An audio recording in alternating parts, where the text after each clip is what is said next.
तालीम हासिल करना है, इल्म दीन कुरान। खैरुकुम मन तअल्लमल कुरान व अल्लमा, तुम में सबसे बेहतर लोग वो हैं। खैरुकुम मन तअल्लमल कुरान व अल्लमा, तुम में सबसे बेहतर लोग वो हैं जो कुरान को सीखते हैं और सिखाते हैं। हमारे तलबा मौजूद होंगे।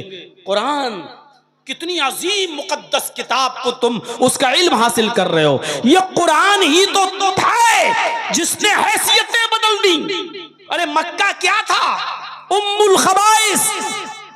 क्या नहीं होता था मक्के के अंदर?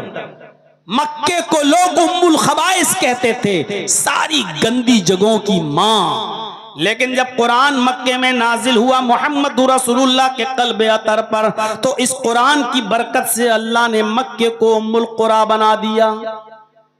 ये कुरान ही तो था जो उम्मुल खबाइस को उम्मुल कुरा बना रहा है। गौर करो, ये कुरान ही तो है जिसने रमजान के महीने को सैयदुश शुहूर बना दिया।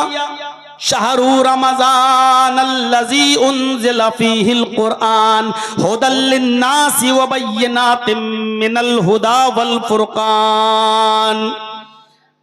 शहरु रमज़ान अल्लज़ी उन्ज़िला फ़ीहिल कुरआन हुदल लिन्नासि व बय्यिनातिम मिनल हुदा वल फुरक़ान। रमज़ान का महीना वो बाबरकत महीना जिसमें कुरान नाजिल हुआ। रमजान के महीने में भी तो 29-30 दिन होते हैं ना, लेकिन इस महीने को आजमत किसने दी? कुरान ने। रमजान को तमाम महीनों का सरदार किसने बनाया? कुरान ने। अगर कुरान रमजान के महीने में नाजिल नहीं हुआ होता तो रमजान की वो हैसियत नहीं होती। रमजान को तमाम महीनों का सरदार किसने बनाया? कुरान ने। ये है कुरान की अजमत। अच्छा, रमजान के महीने में भी एक रात आती है जिसको हम शब कद्र बोलते हैं, जिस रात में कुरान नाजिल हुआ।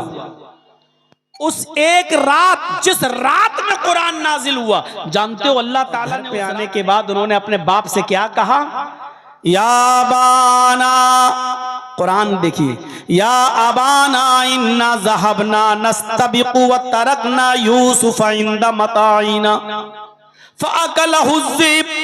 आए पूजान, हम यूसुफ को लेकर जंगल में गए, हमने अपने सामान के पास यूसुफ को बिठा दिया। हमने अपने सामान के पास यूसुफ को बिठा दिया। हम खेल कूद में लग गए, दौड़ भाग में लग गए। फ़अकलहु ज़िब, एक भेड़िया आया और वो यूसुफ को खा गया। हालांकि यूसुफ को इन्होंने कुएं में फेंका था, लेकिन बाप से क्या कह रहे हैं? हमने यूसुफ को अपने सामान के पास बिठा दिया था निगरानी के लिए, और हम खेल कूद में लग गए और यूसुफ को भेड़िया खा गया। वमान तबिमुमिनिन लना, बात की स्टाइल देखिए। झूठे लोग अपनी बात को इसी तरीके से कैसे पेश करते हैं, किस अंदाज से। अल्लाह की कसम, अरे एक महीने में हम तुम्हारा पैसा लौटा देंगे, बेटी की शादी है और 4-4 साल तक मांगते फिर रहे हो। अब आप अपना पैसा ऐसे मांग रहे हो जैसे भीख मांग रहे हो किसी। वमान तबिमुमिनिन लना, और आप हमारी बात क्यों मानने लगे? आप हमें सच्चा नहीं जानेंगे, आप हमारी बात क्यों मानेंगे? वलो कुन्ना सादिकीन, अगरचे हम सच ही क्यों ना बोल रहे हो। बात आई गई, खत्म हो गई। इधर यूसुफ अलैहिस्सलाम कुएं में है, उधर काफिला आया, उसको पानी की जरूरत थी। एक आदमी ने अपना डोल, अपना बर्तन पानी कुएं में डाला पानी हासिल करने के लिए, और जब निकालना चाहा कि पानी आ गया, क्या देखता है? बहुत भारी हो गई रस्सी, खिंच नहीं रही। जब झांक कर देखा तो उस डोल के अंदर यूसुफ बैठे हुए हैं। अस्सलामु अलैकुम वरहमतुल्लाहि वबरकातुहू।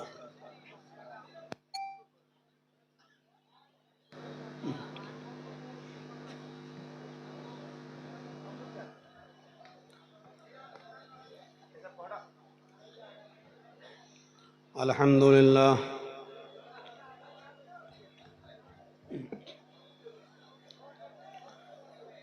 अल्हम्दुलिल्लाहि नहमदुहु व नस्तईनुहु व नस्तगफिरुह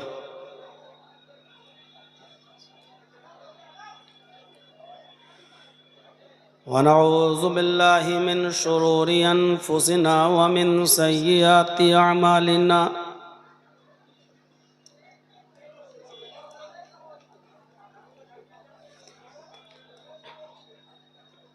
मन यहदिहिल्लाहु फला मुज़िल्ल लह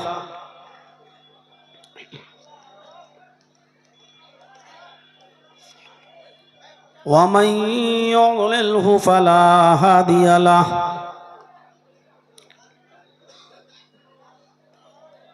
व अशहदु अल्ला इलाहा इल्लल्लाह वहदहु ला शरीका लह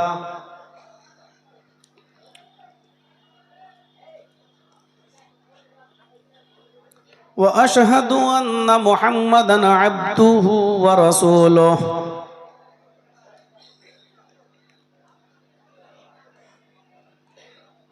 अम्मा बाद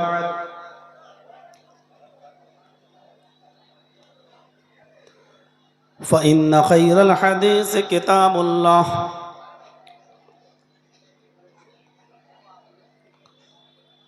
व खैरल हदी हदी मुहम्मदिन सल्लल्लाहु अलैहि वसल्लम व शर्रुल उमूरि मुहदसातुहा व कुल्लु मुहदसतिन बिदअह व कुल्लु बिदअतिन ज़लालह व कुल्लु ज़लालतिन फिन्नार।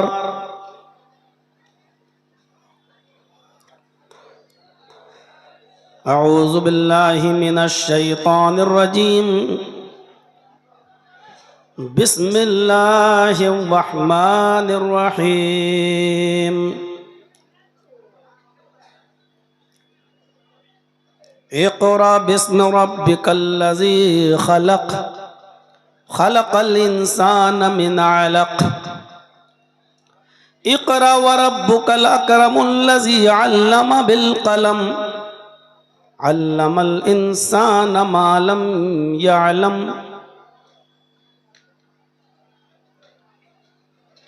वक़ाल नबिय्यु सल्लल्लाहु अलैहि वसल्लम खैरुकुम मन तअल्लमल क़ुरआन व अल्लमह। रब्बि इश्रह ली सदरी व यस्सिर ली अमरी वहलुल उक़दतम मिन लिसानी यफ़क़हू क़ौली। स्टेज पर तशरीफ़ फरमा मुअज़्ज़ज़ व मुअक्कर उलमाए किराम और बरहेट के इस आलीशान जामिया के अराकीन व मिंबरान, बरहेट डिस्ट्रिक्ट साहिबगंज झारखंड और उसके अतराफ़ व अकनाफ से तशरीफ़ लाए हुए मुअज़्ज़ज़ सामईन हज़रात, पर्दा नशीन इस्लामी ख़वातीन, माँ और बहनों, कौमों मिल्लत के लायक वर नौजवानों, मुस्तक़बिल के होनहार अज़ीज़ बच्चों, बरहेट का ये प्रोग्राम जो साल में एक बार बहुत ही खूबसूरत और इंतहाई तो उसको एहतिशाम के साथ मनाया होता है और आप लोग साल में एक बार यहाँ कसीर तादाद में जमा होते हैं। ये अपनी नौइयत का एक अलग किस्म का प्रोग्राम होता है जहाँ लोग पूरी रात जागते हैं और सुनते हैं और इस जामिया का ताउन फरमाते हैं और आप ही के ताउन से ये जामिया अपनी बुलंदियों पर पहुंचा है और इलाके का एक मुनफरिद इदारा है। अल्लाह रब्बुल आलमीन कमेटी वालों को हौसला दे, हिम्मत दे और इस जामिया को दिन दूनी और रात चौगनी तरक्की अता फरमाए और हासिदों के हसद से इस जामिया को महफूज फरमाए।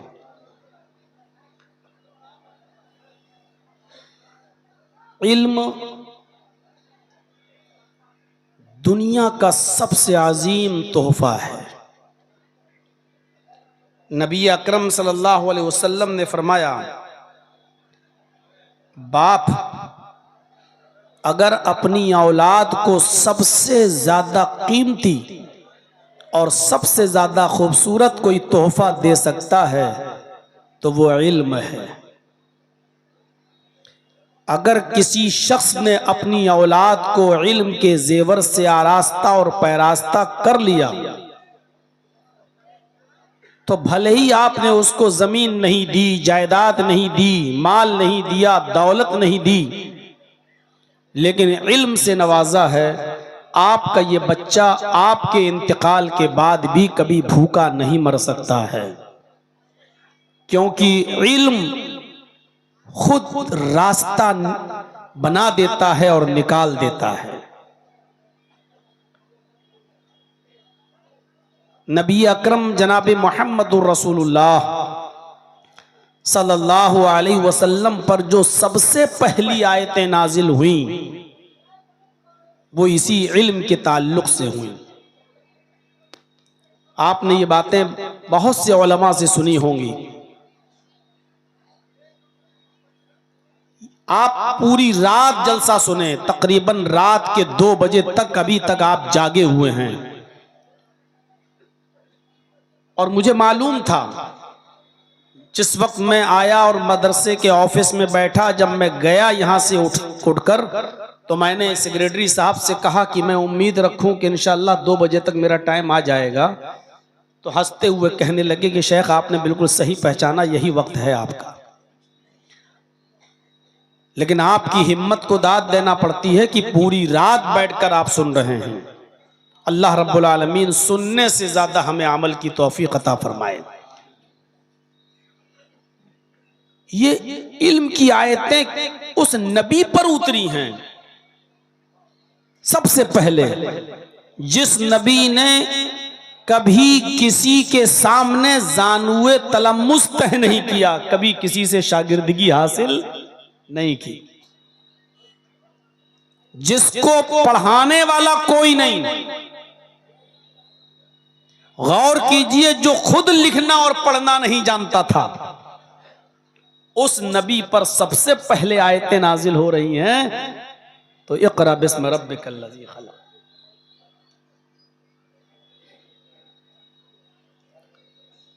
पैदा हुए तो बाप नहीं, आंखें जब आपने खोली इस दुनिया में आने के बाद तो आपके बाप नहीं थे। 2 महीना पहले आपकी पैदाइश से इंतकाल कर गए। आपकी मां आपको अपने नाना के यहां, अपने मायके नबी के ननियाल में लेकर गई जब आपकी उम्र 6 साल की थी।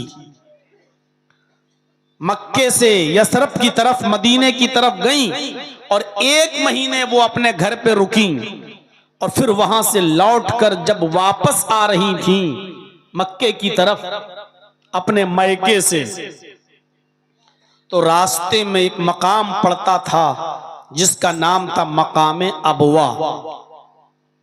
वहीं पर मोहम्मदुर रसूलुल्लाह के बाप की कब्र। मां ने सोचा क्यों ना मैं अपने शौहर की कब्र देख लूं और क्यों ना मैं अपने बेटे को उसके बाप की कब्र दिखाऊं कि बेटा ये तुम्हारे बाप की कब्र है। आमीना अपने शौहर की कब्र पर मोहम्मद इब्ने अब्दुल्लाह को लेकर गई। सीरत निगारों ने लिखा है और मैं जिसके हवाले से वाक़या नकल कर रहा हूं वो है ज़ादुल मआद अल्लामा इब्न क़य्यिम अल-जौज़ी रहमतुल्लाह अलैह की, कि बेटे को कब्र दिखाई कि अब यह है तुम्हारे अब्बू की कब्र। और उसी जगह पर अपने शौहर की याद उनको सताई और इतनी याद आई कि वो रोने लगी और रोते रोते गशी तारी हुई तो जमीन पर गिर गईं और जब जमीन पर गिरी तो उसी जगह पर उनका इंतकाल हो गया। पैदा हुए तो बाप को नहीं देखा, 6 साल की उम्र थी, बाप की कब्र को देख रहे थे कि मां भी वहीं चल बसी। अब ना बाप रहा इस दुनिया में, ना मां रही। और मोहम्मद इब्न अब्दुल्लाह की परवरिश करते हैं उनके दादा अब्दुल मुत्तलिब। 2 साल तक उन्होंने पाला और जब मोहम्मद इब्न अब्दुल्लाह की उम्र हुई 8 साल तो दादा भी इस दुनिया से चल बसे। दादा का भी इंतकाल हो चुका। गौर कीजिए, पैदा हुए तो बाप नहीं, 6 साल की उम्र में मां चली गई, 8 साल के हुए तो दादा भी छोड़कर चले गए। अब 8 साल के बाद चाचा ने, अबू तालिब ने संभाला और ये लंबी मुद्दत तक परवरिश करते रहे, यहां तक कि मोहम्मद इब्न अब्दुल्लाह की उम्र 25 साल की हो गई। हजरत खदीजा का माल ले जाकर मुल्क शाम जाया करते थे, तिजारत किया करते थे, बिजनेस किया करते थे और जो कुछ भी प्रॉफिट होती थी खदीजा को दे दिया करते थे। और खदीजा ने मोहम्मद इब्न अब्दुल्लाह की ये ईमानदारी और अमानतदारी देखी तो हजरत खदीजा रजी अल्लाह ताला अन्हा ने खुद निकाह का पैगाम मोहम्मदुर रसूलुल्लाह को भेजा। आपने अपने चचा अबू तालिब से मशवरा किया और बिलाखिर 40 साल की हजरत खदीजा के साथ निकाह तय पाया और वो निकाह हुआ। अबू तालिब ने निकाह कराया और घर पे आए और फिर 25 साल से लेकर 40 साल तक हजरत खदीजा के साथ बहुत ही अच्छी तरीके से अज़दवाजी जिंदगी में बंधे रहे। हजरत खदीजा की उम्र हो गई 55 साल और मोहम्मदुर रसूलुल्लाह की उम्र हो गई 40 साल। आप गौर करो, 40 साल के बाद आपकी का मिजाज तन्हाई की तरफ हो गया। आप कई कई दिन का खाना ले जाया करते थे और गारे हिरा में पहुंच जाया करते थे। वो गारे हिरा, आज भी जो लोग हज करने या उमरा करने जाते हैं तो जबले नूर की तरफ भी जाते हैं, देखने जाते हैं कि गारे हिरा कहां है। बहुत ऊंचाई पर गारे हिरा है। अब तो खैर लोग रास्ता बना दिया गया है, फिर भी लोग चढ़ते हैं और बड़ी मुश्किल से वहां तक पहुंचते हैं। उस जमाने में बड़ा पुरखतर रास्ता और इतनी ऊंचाई पर और तन्हा, कुमकुमों का जमाना नहीं, लाइटों का जमाना नहीं, ऐसी लाइटें नहीं थी उस जमाने में। और कई कई दिन का खाना ले जाकर मोहम्मद रसूलुल्लाह सल्लल्लाहु अलैहि वसल्लम तन्हाई इख्तियार करते थे, उसी गारे हिरा में जाया करते थे और इबादत में मसरूफ रहते थे। अचानक एक दिन इंसानी शक्ल में जिब्राइल अमीन पहुंचते हैं। अब पढ़िए बुखारी किताब बदिल वही, यहां से जरा बुखारी की किताब बदिल वही के चैप्टर पर नजर डालें, उस मंजर की तरफ चलें। रमजान की ताक रात थी और उसी रात के अंदर जिब्राइल इंसानी शक्ल में आए और गारे हिरा में दाखिल हुए। मोहम्मद इब्न अब्दुल्लाह के पास बैठ गए और बैठते ही उनसे कहने लगे, इक़रा या मोहम्मद, आए मोहम्मद पढ़ो। सवाल देखिए, इक़रा या मोहम्मद, आए मोहम्मद पढ़ो। किससे कहा जा रहा पढ़ो? जिसको किसी ने पढ़ाया नहीं। किससे कहा जा रहा है पढ़ो? जिसने किसी के सामने जान हुए तलम्मुस तह नहीं किया। किससे कहा जा रहा है पढ़ो? जिसके बाप नहीं थे, माँ ने पढ़ाया नहीं, दादा ने पढ़ाया नहीं, चाचा ने परवरिश की लेकिन पढ़ाया नहीं। उम्मी, जैसे माँ के पेट से कोई बच्चा पैदा होता है, जैसे वो पढ़ना लिखना नहीं जानता, बिल्कुल वैसी उससे कहा जा रहा है पढ़ो। इक़रा या मोहम्मद, आए मोहम्मद पढ़ो। तो जाहिर बात है, अगर जर्जीस को किसी ने पढ़ाया ना हो तो जर्जीस क्या कहेगा? अरे भाई हमसे कह रहे हो पढ़ो, मैं क्या पढ़ूं, मैं तो पढ़ना नहीं जानता, मैं पढ़ा लिखा नहीं हूं। यही जवाब दिया मोहम्मद रसूलुल्लाह सल्लल्लाहु अलैहि वसल्लम ने, तुम मुझसे कह रहे हो पढ़ो, मा अना बिकारी। देखिए बुखारी किताब बदिल वही, मा अना बिकारी, मैं पढ़ा हुआ नहीं हूं, मैं क्या पढ़ूं, मैं पढ़ना नहीं जानता, मैं पढ़ा हुआ नहीं हूं। हजरत जिब्राइल ने मोहम्मदुर रसूलुल्लाह को, जो अबी इब्ने अब्दुल्ला है, पकड़ा, सीने से लगाया और कस के दबाया। जैसे बहुत दिनों के बाद कोई आपसे मिले तो आप मोहब्बत में उसको सीने से लगा के दबाते हैं, अरे यार कहाँ थे इतने दिनों से, भूल गए मुझे। जिब्राइल अमीन ने दबाया, खींचा, सीने से लगाया और इतनी जोर से दबाया कि अल्लाह के नबी फरमाते हैं लक़द खशीतु अला नफ्सी, मुझे ये डर लगा कि कहीं मेरी जान न चली जाए। लक़द खशीतु अला नफ्सी, मुझे अपनी जान का खतरा महसूस हुआ कि कहीं मेरी जान न चली जाए। और उसके बाद फिर छोड़ दिया, और छोड़ने के बाद कहा इक़रा या मोहम्मद, आए मोहम्मद पढ़ो। फिर वही सवाल, पढ़ो। तलबा जानते हैं, असातिज़ा जानते हैं, जामिया है, बुखारी का दर्स होता है यहाँ। मेरे भाइयों, कहा इक़रा या मोहम्मद, दोबारा पढ़ो ए मोहम्मद। अल्लाह के नबी ने फिर वही जवाब दिया, माना बिकारी, मुझसे पढ़ने के लिए कहने वाले, मैं पढ़ना नहीं जानता। दोबारा पकड़ा, सीने से दबा लगाया और जोर से दबाया। अल्लाह के नबी फरमाते हैं मेरी वही कैफियत थी, ऐसा लगा कि कहीं मेरी जान न चली जाए। उसके बाद छोड़ा, और छोड़ने के बाद फिर कहा इक़रा या मोहम्मद, आए मोहम्मद पढ़ो। मैंने फिर वही जवाब दिया, माना बिकारी, मैं पढ़ना नहीं जानता। मैं पैदा हुआ तो बाप नहीं, 6 साल का हुआ तो माँ भी छोड़कर चली गई, 8 साल का हुआ तो दादा भी छोड़ के चला गया, मुझे किसी ने पढ़ाया ही नहीं, मैं क्या पढ़ूं, मैं पढ़ना नहीं जानता। बाज़ रिवायतों में आता है कि अल्लाह के नबी ने जिब्राइल से कहा, तुम मुझे बार बार पढ़ने के लिए कह रहे हो, पढ़ो पढ़ो, माज़ा क़राऊ, तुम ही बताओ कि मैं क्या पढ़ूं। जब मैं कह चुका हूं कि पढ़ना नहीं जानता और बार बार कह रहा हूं, तो तुम ही बताओ कि मैं क्या पढ़ूं। अब हजरत जिब्राइल अमीन तीसरी बार दबाते हैं, और दबाने के बाद छोड़ते हैं, और छोड़ने के बाद कहते हैं इक़रा बिस्मि रब्बिकल लज़ी खलक़, खलक़ल इंसान मिन अलक़, इक़रा व रब्बुकल अकरमुल लज़ी अल्लम बिल क़लम, अल्लमल इंसान मा लम यअलम। आए मोहम्मद पढ़ो उस रब के नाम से जिसने पैदा किया। इक़रा बिस्मि रब्बिकल लज़ी खलक़। आगे वाली आयतें अभी छोड़ दो, पढ़ो, इस आयत पर गौर करो, पढ़ो उस रब के नाम से। मोहम्मदुर रसूलुल्लाह को अलिफ बा तासा नहीं पढ़ाया जा रहा है, ABCD नहीं पढ़ाई जा रही है। आपके यहां कोई बच्चा छोटा हो, 3 साल का, 4 साल का, तो आप नर्सरी में एडमिशन दिलाते हैं उसको, और नर्सरी में पढ़ने वाले बच्चे को A for apple, B for bird ही पढ़ाया जाता है, अक्षर समझाए जाते हैं। डायरेक्ट उसको बायो, केमिस्ट्री, फिजिक्स, भूगोल, ज्योग्राफिया नहीं पढ़ाया जाता।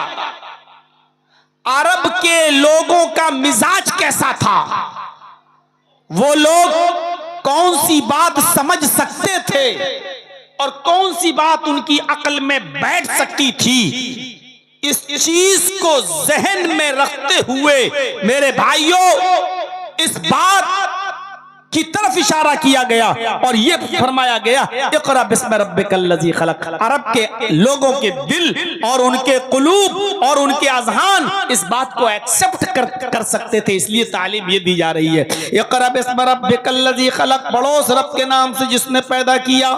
जिसने पैदा किया, वो जानते थे कि पैदा करने वाला कोई है। आज हम लोग दहरिया लोग, कम्युनिस्ट लोग कहते हैं कि नहीं, दुनिया ऐसी ही चल रही है, किसी ने पैदा नहीं किया, अपने आप चल रही है। और डार्विन का नजरिया तो ये था कि इंसान पहले बंदर था और बंदर से धीरे धीरे इंसान बना, और वो कहते हैं कि इंसान लोग पैदा होते रहे हैं, होते रहेंगे, मरते रहेंगे, और ऐसे ही दुनिया चलती रहेगी और जमाना तरक्की करता रहेगा। इसको किसी ने नहीं बनाया।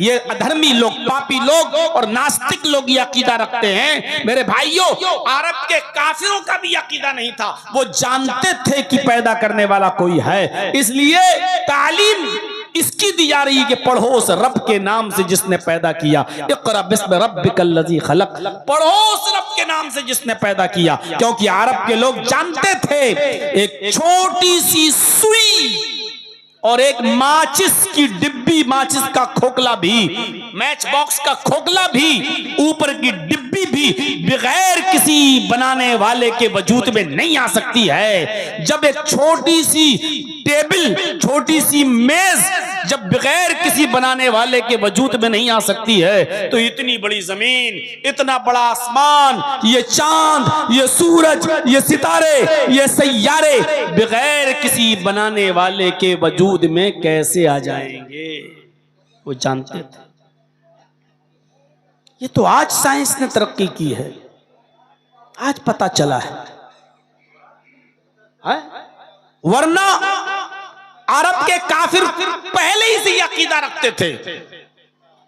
आए मोहम्मद सल्लल्लाहु अलैहि वसल्लम, अगर आप इनसे सवाल करें कि जमीन और आसमान का खालिक कौन है, तो ये यही जवाब देंगे, अल्लाह।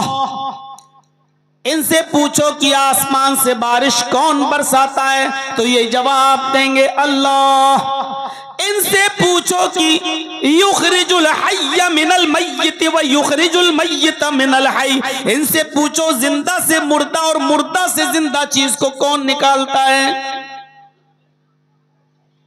अंडा मुर्दा चीज है, जिंदा मुर्गी का बच्चा कौन निकालता है। मुर्गी जिंदा चीज है और उससे अंडा बेजान चीज कौन निकालता है। युखरिजुल हय्य मिनल मय्यित, मुर्दा से जिंदा और जिंदा से मुर्दा को कौन निकालता है। ला यक़ूलुन अल्लाह, तो ये यही जवाब देंगे, अल्लाह। इनसे पूछो कि तुम्हारी परेशानियों को और मुसीबतों को कौन दूर करता है और तुम्हारी दुआओं को कौन सुनता है, तो कहेंगे अल्लाह। सुनने वाला तो वही है, ये अलग बात है कि ये सिफारिशी हैं, ये अल्लाह के करीबी लोग हैं जो अल्लाह तक दुआ लेके जाते हैं। सुनता तो वही है। साइंस ने तो आज तरक्की करके बताया है, आज तरक्की करके बताया है ये पहले आसमान की ऊंचाई कितनी है, फिर एक आसमान के बाद दूसरा आसमान, उसकी ऊंचाई और उसकी मसाफत कितनी है, ये तो आज की साइंस ने बताया है। ये आसमान जो हम और आप देखते हैं, ये सूरज जो हम देखते हैं, जो हमारी जमीन से 9 करोड़ 30 लाख मील की बुलंदी पर है, इतना बड़ा है, इतना बड़ा है कि जिस दुनिया में हम और आप रहते हैं, दुनिया में हम बरहेट की बात नहीं कर रहे हैं, हम झारखंड की बात नहीं कर रहे हैं, हम स्टेट लेवल की बात, जिस दुनिया में हम इंडिया की भी बात नहीं कर रहे हैं, जिस दुनिया में हम और आप रहते हैं, इस दुनिया को समेट कर, इस दुनिया को इकट्ठा करके इस दुनिया को सूरज में फेंक दिया जाए तो ऐसा नजर आएगा, ये दुनिया ऐसी दिखाई देगी जैसे बहुत बड़े मैदान में एक फुटबॉल पड़ी हुई है, एक बहुत बड़ी फील्ड में एक फुटबॉल पड़ी हुई है। फुटबॉल का ग्राउंड आपने देखा होगा, फुटबॉल के खिलाड़ियों को आपने देखा होगा, कितना बड़ा ग्राउंड स्टेडियम होता है, उस ग्राउंड को समझ लो, उस ग्राउंड में फुटबॉल पड़ी हुई है। ये सूरज, ये इतना बड़ा है इस दुनिया से। अब आप अंदाजा लगाओ कि ये दुनिया एक फुटबॉल, एक गेंद की तरह दिखाई दे तो सूरज कितना बड़ा है। फिर सूरज के ऊपर सैयारे, फिर सैयारों के ऊपर कहकशाएं। एक कहकशां ऐसी है कि जिसकी रोशनी को जमीन पर आने में 3 अरब साल लगते हैं। जिस रोशनी को जमीन पर आने में 3 अरब साल लगते हैं, जबकि रोशनी 1 सेकंड में 3 लाख मील की रफ्तार से चलती है। गौर करो, दिमाग की नसें फट जाए, कहीं ब्रेन हेमरेज ना हो जाए। रोशनी कितने रफ्तार से चलती है? आंख बंद करो, खोलो, बस 1 सेकंड, इतनी देर में 3 लाख मील की रफ्तार तय कर लेती है। सोच रहे हैं आप? आंख खोलो, आंख बंद करो, खोलो, 1 सेकंड हो गया। 1 सेकंड में 3 लाख मील की रफ्तार से रोशनी चल रही है। अब सोचो 60 सेकंड में, 1 मिनट में कितनी तय करती होगी, फिर 1 घंटे में कितनी तय करती होगी, फिर 24 घंटे में कितनी तय करती होगी, फिर 1 हफ्ते में कितना तय करती होगी, फिर 1 महीने में कितना तय करती होगी, फिर 1 साल में कितना तय करती होगी, फिर 1000 साल में कितना तय करती होगी, फिर 100,000 साल, 1 लाख साल में उसको कितना साल लगता है उस रोशनी को जमीन पर आने में। 3 अरब साल लगता है। उसके ऊपर एक और कहकशां है, उसकी रोशनी को जमीन पर आने में 10 अरब साल लगता है। और उसके ऊपर भी एक कहकशां है, उस कहकशां के बारे में साइंटिस्ट कहते हैं कि उसकी रोशनी को चले हुए 20 अरब साल हो चुके हैं। उस रोशनी को चले हुए 20 अरब साल हो चुके हैं, लेकिन अभी तक वो रोशनी जमीन पर नहीं पहुंची है।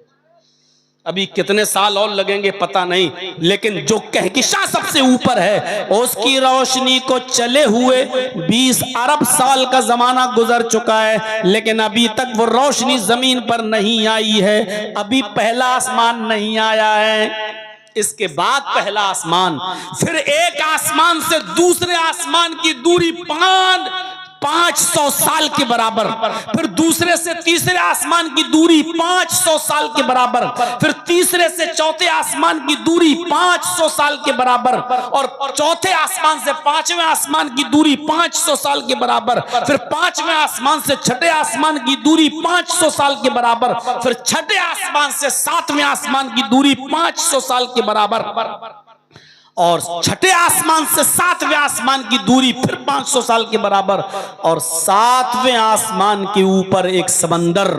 अल्लाह का अर्श पहले समंदर पे था, ये तो हदीसों में आपने पढ़ा होगा मेरे भाइयों। सातवें आसमान के ऊपर समंदर, फिर समंदर के और ऊपर जाइए तो फिर अर्श इलाही, उस अर्श के ऊपर अल्लाह, और उस अर्श के ऊपर अल्लाह क्या कहता है कि जब खौला बिनते सालबा और औस इब्ने सामित जब आपस में जिहार कर लिए, और औस इब्ने सामित ने अपनी बीवी खौला बिनते सालबा से कहा, अंत अलैया का ज़हर उम्मी, तू मुझ पर मेरी माँ की तरह हराम हो चुकी है। और खौला बिनते सालबा जब अल्लाह के नबी के पास आई और कहने लगी, अल्लाह के रसूल, मेरे शौहर ने मुझे अपने ऊपर माँ की तरह हराम कर लिया है, हमारे और हमारे शौहर के दरमियान कोई रास्ता निकालिए। हजरत आयशा फरमाती हैं कि वो दोनों गुफ्तगू कर रहे थे, खौला बिनते सालबा और मोहम्मद रसूलुल्लाह, ये दोनों गुफ्तगू कर रहे थे, और मैं उसी हुजरे में दूसरे कोने में बैठी हुई थी। लम अस्मा कलामहुमा, अल्लाह के नबी की और मोहम्मद रसूलुल्लाह की और खौला बिनते सालबा की गुफ्तगू हमको सुनाई नहीं दे रही थी, मैं नहीं सुन पा रही थी। उसी कमरे में मौजूद हैं, अल्लाह के नबी खौला बिनते सालबा से क्या बातें कर रहे हैं, और खौला बिनते सालबा अल्लाह के नबी से क्या कह रही हैं। अल्लाह के नबी और खौला दोनों गुफ्तगू कर रहे थे, मैं उसी हुजरे में मौजूद थी। लम अस्मा कलामहुमा, मुझे उन दोनों की बातें सुनाई नहीं दे रही थी, लेकिन इतनी बुलंदी पर होने के बाद भी अल्लाह क्या कह रहा है, वल्लाहु यस्मउ तहाबुरकुमा, अल्लाह तुम दोनों की गुफ्तगू को सुन रहा था, अल्लाह तुम दोनों की गुफ्तगू को सुन रहा था। आए मोहम्मद रसूलुल्लाह, उनको बुलाओ, वो मस्जिद में, मस्जिद नबवी में बैठी हुई है, अपने दोनों हाथों को बुलंद करके अल्लाह को पुकार रही है। आपने कोई रास्ता नहीं निकाला है, अल्लाह ने उस औरत की दुआ को सुन लिया। कद समी अल्लाहु कौलल्लती तुजादिलुका फी ज़ौजिहा, जो अपने शौहर के बारे में आपसे गुफ्तगू कर रही थी, अल्लाह ने उस औरत की दुआ को सुन लिया, उसकी पुकार को सुन लिया। वल्लाहु यस्मउ तहाबुरकुमा, अल्लाह तुम दोनों की गुफ्तगू को सुन रहा था। गौर कीजिए, सबसे पहले उस रब की शनाख्त कराई जा रही है। ये तलबा गौर करें कि सबसे पहले यही आयत क्यों नाजिल हुई, इक़रा बिस्म रब्बिकल लज़ी खलक़, उस रब की पहचान पहले बताई जा रही है कि उस रब को पहचानो जिसने सारी कायनात को पैदा किया है, जिसके कुव्वत से समाअत का आलम यह है कि हजरत आयशा बगल में बैठी हैं और नबी की गुफ्तगू नहीं सुन पा रही हैं। अल्लाह इतनी बुलंदी पर, इतनी बुलंदी से उन दोनों की गुफ्तगू को सुन रहा था।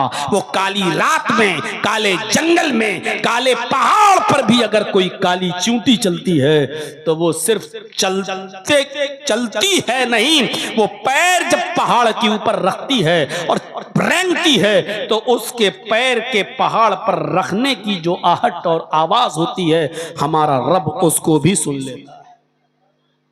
उसको जरूरत नहीं है, जरजीस को जरूरत पड़ती है दूर तक आवाज पहुंचाने के लिए माइक की,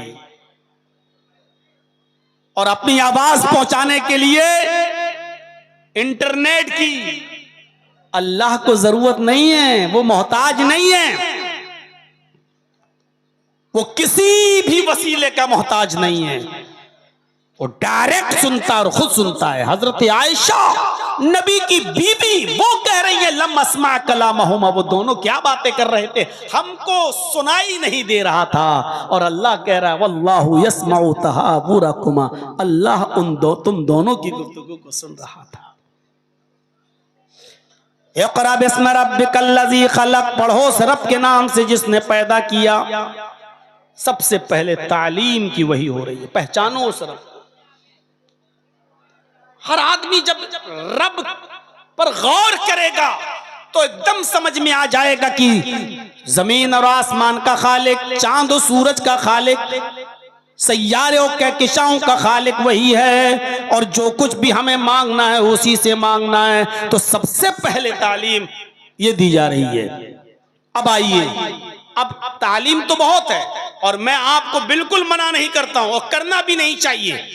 आपको दीन के साथ साथ दुनियावी तालीम की भी जरूरत है और दोनों को लेकर चलना है। जैसे कुरान में ये दुआ बताई गई, रब्बना आतिना फिद दुनिया हसनतन व फिल आखिरति हसनतन व क़िना अज़ाबन्नार। इसमें दुनिया भी मांगने का हुक्म है और आखिरत भी मांगने का हुक्म है। उसी तरीके से आप जब दुनिया में आए तो दुनियावी तालीम भी आपको हासिल करना है और उखरवी तालीम भी हासिल करना है, दीनी तालीम भी हासिल करना है। बगैर दुनिया के आप अधूरे हैं। बहुत से मौलवी लोग आएंगे और तकरीर करेंगे दुनिया ऐसी दुनिया वैसी। अरे बगैर दुनिया के कोई रह भी नहीं सकता। दुनिया के लिए, जिंदगी गुजारने के लिए दुनिया की चीजों से फायदा उठाना जरूरी है। दुनिया की हैसियत पानी की तरह है और इंसान कश्ती की तरह है।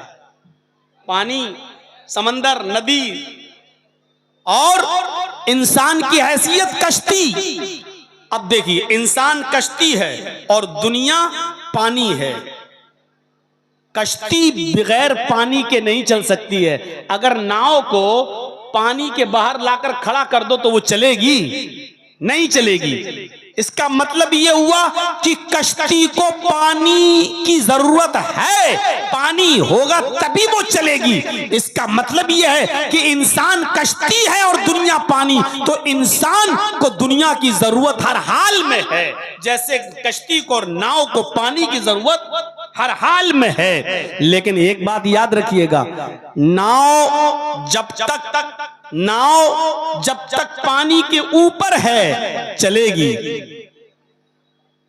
आप उसको खे रहे हैं चलेगी, लेकिन नदी का पानी, तालाब का पानी या समंदर का पानी या जमुना का पानी अगर कश्ती के ऊपर भर दोगे, सुराख कर दोगे और कश्ती के ऊपर अगर ला दोगे तो कश्ती भी डूबेगी, कश्ती भी डूबेगी और कश्ती में जितने लोग बैठे हुए हैं वो भी डूब जाएंगे और हलाको बर्बाद हो जाएंगे।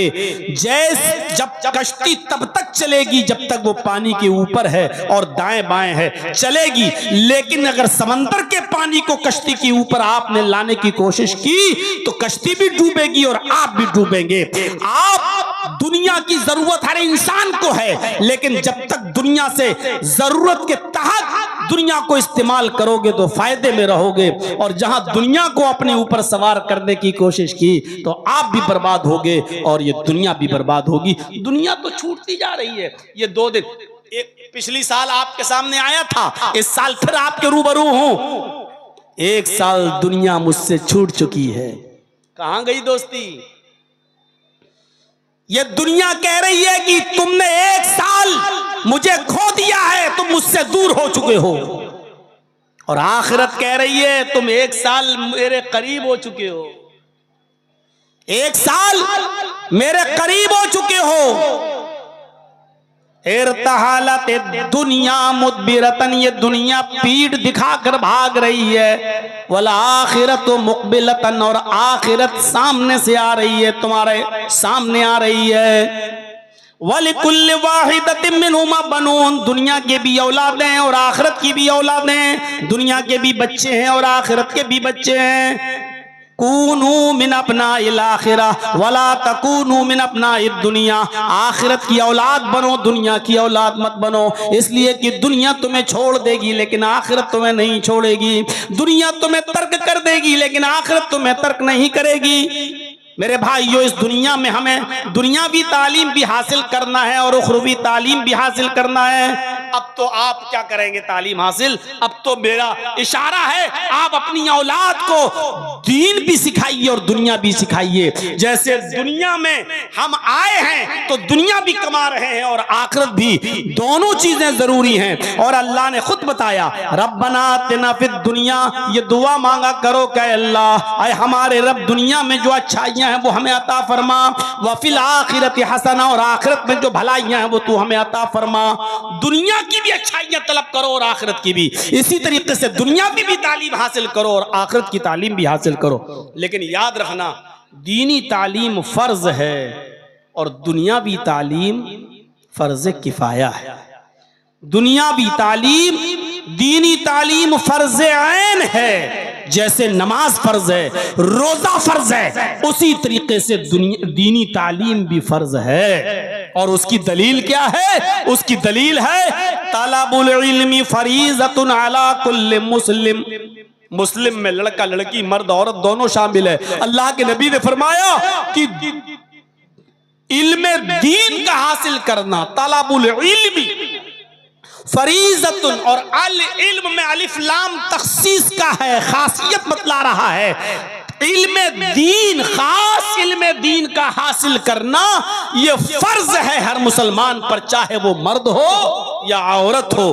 तलबुल इल्मी फरीज़तुन अला कुल्लि मुस्लिम, इल्म दीन का हासिल करना फर्ज है हर मुसलमान पर, चाहे वो लड़का हो या लड़की। और दुनिया का इल्म ये फर्ज किफाया है, हासिल तो करो।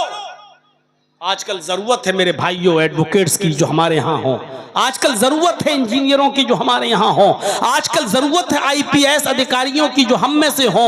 आजकल जरूरत है कि हम दुनियावी तालीम में भी आगे रहें लेकिन दीन को फरामोश ना करें। और मौजूदा जमाने में अगर दीनी तालीम हासिल करना बहुत मुश्किल हो रहा है तो कम से कम इतनी तो दीनी तालीम हासिल कर लो कि आप कोई न मिले तो अपने बेटे का निकाह पढ़ा सको, और कोई न मिले तो अपने बाप का नमाज़े जनाजा पढ़ा सको, और अपने बाप की कब्र पर जाकर जिसने जिंदगी भर तुम्हें पाल पोस के बड़ा किया उसकी कब्र पर जाकर ये दुआ कर सको कि अल्लाहुम्मा मग़फ़िर लहू वरहमहू वआफ़िही वअफ़ु अन्हु वअक्रिम नुज़ुलहू ववस्सिअ मुदख़लहू वग़सिलहू बिल माई वस्सल्जि वल बरद। ये दुआ पढ़ सको कि अल्लाह ये मेरा बाप है, तेरी रहमत का मोहताज है, तेरे इस कब्र के अंदर मौजूद है, तू इसको बख्श दे, अल्लाह इसकी मग़फ़िरत फरमा, अल्लाह मेरे बाप पर रहम फरमा, और अल्लाह इनकी बेहतरीन मेहमान नवाजी फरमा, अल्लाह इनकी कब्र को कुशादा फरमा। कम से कम आप इतना तो इल्म हासिल करें कि अपनी औलाद को बता सकें कि क्या है। मेरे भाइयों, दीनी तालीम दुनिया सबसे बेहतर कुरान की तालीम हासिल करना है। इल्म दीन में कुरान, खैरुकुम मन तअल्लमल कुरान व अल्लमा, तुम में सबसे बेहतर लोग वो हैं, खैरुकुम मन तअल्लमल कुरान व अल्लमा, तुम में सबसे बेहतर लोग वो हैं जो कुरान को सीखते हैं और सिखाते हैं। हमारे तलबा मौजूद होंगे, कुरान कितनी अजीम मुकद्दस किताब को तुम उसका इल्म हासिल कर रहे हो। ये कुरान ही तो था जिसने हैसियतें बदल दी। अरे मक्का क्या था? उम्मुल खबाइस, क्या नहीं होता था मक्के के अंदर? मक्के को लोग उम्मुल खबाइस कहते थे, सारी गंदी जगहों की मां। लेकिन जब कुरान मक्के में नाजिल हुआ मोहम्मद रसूलुल्लाह के क़ल्ब अतर पर, तो इस कुरान की बरकत से अल्लाह ने मक्के को उम्मुल कुरा बना दिया। ये कुरान ही तो था जो उम्मुल खबाइस को उम्मुल कुरा बना रहा है। गौर करो, ये कुरान ही तो है जिसने रमजान के महीने को सैयदुश शुहूर बना दिया। शहरु रमज़ान अल्लज़ी उन्ज़िला फ़ीहिल क़ुरआन हुदल लिन्नासि व बय्यिनातिम मिनल हुदा वल फ़ुरक़ान। शहरु रमज़ान अल्लज़ी उन्ज़िला फ़ीहिल क़ुरआन हुदल लिन्नासि व बय्यिनातिम मिनल हुदा वल फ़ुरक़ान। रमज़ान का महीना वो बाबरकत महीना जिसमें कुरान नाजिल हुआ। रमजान के महीने में भी तो 29-30 दिन होते हैं ना, लेकिन इस महीने को आजमत किसने दी? कुरान ने। रमजान को तमाम महीनों का सरदार किसने बनाया? कुरान ने। अगर कुरान रमजान के महीने में नाजिल नहीं हुआ होता तो रमजान की वो हैसियत नहीं होती। रमजान को तमाम महीनों का सरदार किसने बनाया? कुरान ने। ये है कुरान की अजमत। अच्छा, रमजान के महीने में भी एक रात आती है जिसको हम शब कद्र बोलते हैं, जिस रात में कुरान नाजिल हुआ। उस एक रात, जिस रात में कुरान नाजिल हुआ, जानते हो अल्लाह ताला ने उस रात के मकाम और मर्तबे को कितना बुलंद कर दिया है? इन्ना अंज़लनाहु फी लैलतिल क़द्र वमा अदराका मा लैलतुल क़द्र लैलतुल क़द्रि खैरुम मिन अल्फि शहर। लैलतुल क़द्रि खैरुम मिन अल्फि शहर। लैलतुल क़द्र का जाग लेना, लैलतुल क़द्र की इबादत कर लेना, इस कद्र वाली रात को जाग लेना, अल्लाह की इबादत कर लेना 1000 महीनों की इबादत से बेहतर है। 1000 महीनों की इबादत से बेहतर है। 1000 महीने जाओ आप मल्टीपल, आप जोड़ देख लीजिए और तकसीम कर लीजिए। आप 1000 महीने को 12 से 12 से आप देखिए और तकसीम करिए, भाग दीजिए। 83 या 84 साल आएंगे, 83 या 84 साल। यानी रमजान की एक रात का जाग लेना शब कदर का 83 या 84 साल की इबादत से बेहतर है। इस रात को इतना बड़ा मकाम किसने दिया? कुरान ने। इन बच्चों को हकीर नजरों से मत देखो, मदरसे में पढ़ने वाले बच्चों को बुरी नजरों से मत देखो। आप अगर ताउन कर रहे हैं तो आपका पैसा गलत जगह नहीं जा रहा है। ये उस मुकद्दस किताब का इल्म हासिल कर रहे हैं जिस मुकद्दस किताब ने रमजान को सैयदुल शुहूर बना दिया, जिस मुकद्दस किताब ने उस रात को लैलतुल क़द्र को खैरुम मिन अल्फ शहर, 1000 महीनों की इबादत से बेहतर बना दिया है। मेरे भाइयों जरा गौर कीजिए, इस कुरान की अज़मत पर जरा नजर डालिए। ये कुरान जब मक्के में नाजिल हुआ तो मक्के को उम्मुल कुरा बना दिया। ये कुरान जिस महीने में नाजिल हुआ उस महीने को सैयदुल शुहूर बना दिया। ये कुरान जिस रात में नाजिल हुआ वो रात लैलतुल क़द्र खैरुम मिन अल्फि शहर बन गई। इस कुरान को जो फरिश्ता लेकर आया मुहम्मदुर रसूलुल्लाह सल्लल्लाहु अलैहि वसल्लम के क़ल्ब अतहर पर, माफ कीजिएगा बहुत ही दो टोक बोल रहा हूं, यही जिब्राइल थे जो मूसा पर तौरात लेकर आए, यही जिब्रील थे जो ईसा पर इंजील लेकर आए, यही जिब्रील थे जो दाऊद अलैहिस्सलाम पर ज़बूर लेकर आए। लेकिन जिब्रील आम फरिश्ते थे, कोई उनकी अहमियत नहीं थी। लेकिन जब यही जिब्रील कुरान करीम को लेकर जनाब मोहम्मद रसूलुल्लाह के पास आए और कुरान का नुज़ूल जब मोहम्मद के क़ल्ब अतर पर किया तो अल्लाह ने कुरान की बरकत से जिब्रील को सैयदुल मलाइका बना दिया, तमाम फरिश्तों का सरदार बना दिया। आप देखिए तो खैरुकुम मन तअल्लमल कुरान व अल्लमा, जिस कुरान ने सारी चीजों की हैसियत बदली, इस कुरान ने पढ़ने वाले और पढ़ाने वालों के मकाम को भी बुलंद कर दिया। वो लोगों दुनिया में बहुत बड़े बड़े स्मार्ट लोग हैं, अच्छी अच्छी कैटेगरी के लोग हैं, प्रोफेसर हैं, इंजीनियर हैं, एडवोकेट्स हैं, IPS हैं, दुनिया में हर किस्म के लोग तुम्हें मिलेंगे। लेकिन काबे के रब की कसम, अल्लाह के नबी फरमाते हैं इनमें सबसे बेहतर कौन है? कोई आईपीएस की डिग्री लेकर आया, कोई एडवोकेट की डिग्री लेके आया, कोई डीएम बन गया, कोई एसडीएम बन गया, कोई इंजीनियर बन गया, कोई सिविल इंजीनियर बन गया, कोई आर्किटेक्चर बन गया, कोई कुछ बन गया। इल्म बहुत किस्म के लोगों ने हासिल किया, लेकिन अल्लाह के नबी फरमाते हैं तुम में सबसे बेहतर लोग वो हैं जो कुरान को सीखते हैं और दूसरों को सिखाते हैं। जो कुरान का इल्म हासिल करते हैं वो भी सबसे बेहतर, और जो दूसरों को कुरान सिखाते हैं वो भी सबसे बेहतर। यानी इनसे बेहतर इस रूए जमीन पर कोई नहीं है। आप अंदाजा लगा सकते हैं, आप गौर कर सकते हैं। मेरे भाइयों, हर बाप की जिम्मेदारी है, हर बाप की जो साहिब औलाद है उसकी जिम्मेदारी है कि वो गौर करे कि उसकी औलाद कहां जा रही है, किस तरफ जा रही है। आपने क्या तरबियत दी अपनी औलाद को, आपने क्या सिखाया अपनी औलाद को। आओ तुम्हें एक वाकये की तरफ लेकर चलता हूं।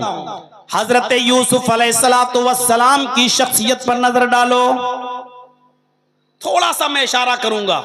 यूसुफ अलैहिस्सलाम छोटे थे, सारे भाइयों ने बाप से कहा अब्बू जान यूसुफ को हमारे साथ भेज दीजिए, हमारे साथ खेलेगा कूदेगा, अकेले घर में रहता है, बोर होता है, हम उसके भाई हैं, हम लेकर जा रहे हैं। याकूब अलैहिस्सलातु वस्सलाम ने यूसुफ को अपने दूसरे बेटों के साथ भेज दिया, लेकिन उनके दिल में तो कदूरत और हसद था, इसलिए सारे भाइयों ने मिलकर यूसुफ को एक अंधे कुएं के अंदर, एक वीरान कुएं के अंदर डाल दिया। अब देखिएगा, कुएं के अंदर डाल दिया, फेंक के चले आए, और घर पे आने के बाद उन्होंने अपने बाप से क्या कहा, या बाना, कुरान देखिए, या अबाना इन्ना ज़हबना नस्तबिकु व तरकना यूसुफ इंदा मताइना फ़अकलहु ज़िब। आए अब्बू जान, हम यूसुफ को लेकर जंगल में गए, हमने अपने सामान के पास यूसुफ को बिठा दिया, हमने अपने सामान के पास यूसुफ को बिठा दिया, हम खेल कूद में लग गए, दौड़ भाग में लग गए। फ़अकलहु ज़िब, एक भेड़िया आया और वो यूसुफ को खा गया। हालांकि यूसुफ को इन्होंने कुएं में फेंका था, लेकिन बाप से क्या कह रहे हैं, हमने यूसुफ को अपने सामान के पास बिठा दिया था निगरानी के लिए, और हम खेल कूद में लग गए और यूसुफ को भेड़िया खा गया। वमान बिमुमिनिन लना, बात की स्टाइल देखिए, झूठे लोग अपनी बात को इसी तरीके से कैसे पेश करते हैं, किस अंदाज से। अल्लाह की कसम, अरे 1 महीने में हम तुम्हारा पैसा लौटा देंगे, बेटी की शादी है, और 4-4 साल तक मांगते फिर रहे हो। अब आप अपना पैसा ऐसे मांग रहे हो जैसे भीख मांग रहे हो किसी को। वमान बिमुमिनिन लना, और आप हमारी बात क्यों मानने लगे, आप हमें सच्चा नहीं जानेंगे, आप हमारी बात क्यों मानेंगे। वलो कुन्ना सादिकीन, अगरचे हम सच ही क्यों ना बोल रहे हो। बात आई गई, खत्म हो गई। इधर यूसुफ अलैहिस्सलाम कुएं में है, उधर एक काफिला आया, उसको पानी की जरूरत थी। एक आदमी ने अपना डोल, अपना बर्तन पानी कुएं में डाला पानी हासिल करने के लिए, और जब निकालना चाहा कि पानी आ गया, क्या देखता है बहुत भारी हो गई रस्सी, खिंच नहीं रही। जब झांक कर देखा तो उस डोल के अंदर यूसुफ बैठे हुए हैं, एक लड़का बैठा हुआ है। इसने झांक कर देखा, काफिले वालों से कहा, या बुशरा हाजा गुलाम, आए लोगों खुशखबरी हो, हम पानी लेने के लिए इस कुएं के पास आए, लेकिन ये कुआं तो वीरान है, अंधा है, इस कुएं में पानी नहीं है, लेकिन खुशखबरी हो, एक बच्चा हमें मिल गया है। उस बच्चे को निकाला गया, यूसुफ को निकाला गया, खुश हैं सब, चलो जल्दी करो, इस बच्चे को मिस्र के बाजार में बेच देते हैं, हमारे हाथ आ गया है, हम इसको बेच देते हैं। चोरी का माल लोग जितनी जल्दी हो निकालना चाहते हैं, कोई इसका असली मालिक ना आ जाए, इसलिए कलिया चक्के इलाके में चले जाओ, 20,000 रुपए का मोबाइल 2,000 रुपए में आपको मिल जाएगा। आपके इलाके में भी होता होगा, चोरी का माल लोग बहुत सस्ते में देकर चले जाते हैं। इनको ये बच्चा मिला, इन्होंने सोचा जल्दी से तकसीम, जल्दी से बेच दो इसको। मिस्र के बाजार में गए, यूसुफ जैसा खूबसूरत बच्चा, यूसुफ जैसा खूबसूरत और हसीन और जमील लड़का कितने में बिका? आप ताज्जुब करेंगे कीमत, इतना खूबसूरत बच्चा। लेकिन वह शरऊहु बिसमनिन बख्सिन दराहिम मअदूदा, चंद खोटे सिक्कों में उन्होंने बेच दिया। जो मिल रहा मिल जाए, जल्दी से बेचकर भागो। कुरान ने कीमत बताई, कुरान ने यूसुफ की कीमत बताई। कितने में बेचा यूसुफ अलैहिस्सलाम को? वशरऊहु बिथमनिन बख्सिन दराहिम मअदूदा, चंद घिसे पिटे, चंद खोटे सिक्कों में बेच दिया, यानी मामूली रकम में बेच दिया। लो, और जो मिल गया लेके चले गए। यूसुफ अलैहिस्सलाम को किसने खरीदा? बादशाह मिस्र ने। चाहता तो लंबी रकम दे सकता था, लेकिन नहीं, चंद सिक्कों में खरीद लिया और यूसुफ को अपने घर लाया। और जब लाया तो अपनी बीवी से कहा, खिलाओ पिलाओ पाल पोस के बड़ा करो, हमारे पास कोई औलाद नहीं है, ये यूसुफ, ये आगे चलकर ये बच्चा हमारा बेटा बना, हम इसको बेटा भी बना सकते हैं, ये हमें कोई फायदा जरूर पहुंचाएगा। इधर बादशाह मिस्र की बीवी उस बच्चे की देखरेख करने लगी, खिलाने पिलाने लगी, पाल पोस कर बड़ा करने लगी। और जब पाल पोस कर बड़ा कर दिया और यूसुफ जवान हो गए, बालिग हो गए, तो ये बादशाह मिस्र की बीवी का दिल ही यूसुफ के ऊपर आ गया। अब मंजर देखिए, यूसुफ अलैहिस्सलाम पर दिल आ गया, बहलाने लगी, फुसलाने लगी, अपने करीब लाने की कोशिश करने लगी। लेकिन यूसुफ अलैहिस्सलाम बचे रहे, बचे रहे। अब ये चर्चा औरतों में आम हो गया, पूरे मिस्र की औरतों में ये चर्चा हो गया। और औरतें कहने लगी, वाह यूसुफ को देखो, बादशाह की बीवी को देखो, अजीजे मिस्र की बीवी अपने गुलाम को दिल दे बैठी, उसके साथ गलत काम करना चाहती है। औरतों में चर्चा हो गया। औरतों में चर्चा बहुत खतरनाक होता है और बहुत जल्दी होता है। अगर आपको किसी चीज को बहुत जल्दी फेमस कराना हो और किसी चीज को का बहुत जल्दी प्रचार कराना हो, तो एक दो औरतों को बता दीजिए, शाम तक पूरे मोहल्ले को खबर हो जाएगी। एक आदमी था बेचारा, उस शौहर, वो एक तरबूज काट के लाया, तरबूज, और उसने दुपट्टे में लपेट लिया। दुपट्टा जानते ना औरतें जो ओढ़ती हैं, उस दुपट्टे में लपेट लिया। तरबूज लाल था तो दुपट्टा लाल हो गया ऊपर से। अब वो जब घर में घुसा तो बीवी ने कहा, ए क्या है इसमें? उसने कहा, चुप रहो मैं बताता हूं, चुप चुप चुप। वो गया और अंदर जाकर एक अलमारी में उसको रख दिया। बीवी कहती, क्या लेके आए हो तुम? उसने अपनी बीवी से कहा, सुनो, एक आदमी से दुश्मनी हो गई मेरी, मैंने उसकी गर्दन काटी है, उसमें एक आदमी का मर्डर करके आया हूं, उसकी गर्दन है, अभी दिन में फेंकने जाऊंगा तो पकड़ा जाऊंगा, रात होने तो मैं इसको नदी में फेंक के आऊंगा, अभी शोर मत करो, बस जाओ तुम काम में लग जाओ। मार दिया हमने, एक आदमी का कत्ल कर दिया। ये क्या किया तुमने? तुम मेरी बीवी हो, कहना नहीं किसी से। नहीं, जोहर के बाद लाया था तरबूज, लपेटा था, लाल हुआ था दुपट्टा, अलमारी में रखा था, लेकिन मगरिब की अजान होते होते पुलिस घर पहुंच गई, छापा मारा, भीड़ लग गई लोगों की। ये आदमी कह रहा, क्या कर रहे हो भाई? कहा, नहीं मुझे खबर मिली है तुमने किसी का मर्डर किया है। अरे साहब, मैं मर्डर करूंगा? आज तक मैं मुर्गी तो काट नहीं पाता हूं, आदमी को काटूंगा? क्या बात कर रहे हो? तो आदमी मुस्कुराते हुए कहता है कि आपको जो खबर लगी है साहब वो सही लगी है, लेकिन मैं आपको इसकी हकीकत बताता हूं, आओ मेरे साथ। का क्या? अलमारी खोली, तरबूज निकाला, दुपट्टा हटाया, साहब ये तरबूज था, अब आप देख लीजिए मेरा पूरा घर, कहीं गर्दन नहीं मिलेगी। कहा, फिर ये क्यों किया? कहा, मैं तरबूज काट के लाया था और मैंने इसको दुपट्टे से ढक दिया था, दुपट्टा तरबूज के कलर से लाल हो गया। बीवी को मैंने ये कहा कि किसी को मार के आया हूं और रात में फेंकने जाऊंगा उसकी गर्दन को। मैं ये देखना चाहता था कि औरतों का पेट कितना मजबूत होता है, मैं ये देखना चाहता था कि कोई राज की बात अपनी बीवी को बताना चाहिए कि नहीं बताना चाहिए, बस मैं ये अंदाजा लगाना चाहता था। और मैं बखूबी वाकिफ हो गया हूं कि अब मैं कितना अपनी बीवी से कोई बात शेयर करूंगा और कितना नहीं करूंगा, बस यही बस एक चीज थी मेरे अंदर। पुलिस वालों ने कहा, छोड़ तो दिया, 2-4 थप्पड़ मार के, कहा कमीना परेशान कर रहा, लेकिन वाकई तुमने सही किया है, वाकई औरतों से कोई बात शेयर नहीं करना चाहिए। बताइए उस कितनी खामोशी के साथ उसने रखा और शाम तक पुलिस आ गई। कुरान भी कहता है इन्ना कैदकुन्ना अज़ीम, औरतों की चालें बड़ी खतरनाक होती हैं। अब कुरान की बात कौन जुड़लाएगा? हमारी माँ बहन पहली बात तो सुनी नहीं रही होंगी। अच्छा है बेचारी वो अपना कपड़ा दिखाएं, साड़ी दिखाएं, चप्पल दिखाएं, जेवर दिखाएं। अब रात के 2 बजे कौन बेचारा सुनेगी हमारी बात। अब उनको फुर्सत ही मिल जाए अपना कपड़ा और सैंडल और चप्पल दिखाने से, यही बहुत बड़ी बात है। लेकिन जो सुन रही है वो सुने, गुस्सा ना हो मेरे ऊपर। कुरान ने कहा इन्ना कैदकुन्ना अज़ीम, औरतों की चालें बड़ी खतरनाक होती। अब औरतों में चर्चा हो गया मिस्र के अंदर। लो, बादशाह मिस्र की बीवी ने अपने गुलाम को दिल दे दिया, अपने 2 कौड़ी के गुलाम को। अब बादशाह की बीवी को बड़ा बुरा लगा कि कमबख्त मेरे बारे में ऐसी बातें कर रही हैं, उनको क्या मालूम यूसुफ कितने खूबसूरत हैं। कहा अच्छा चलो।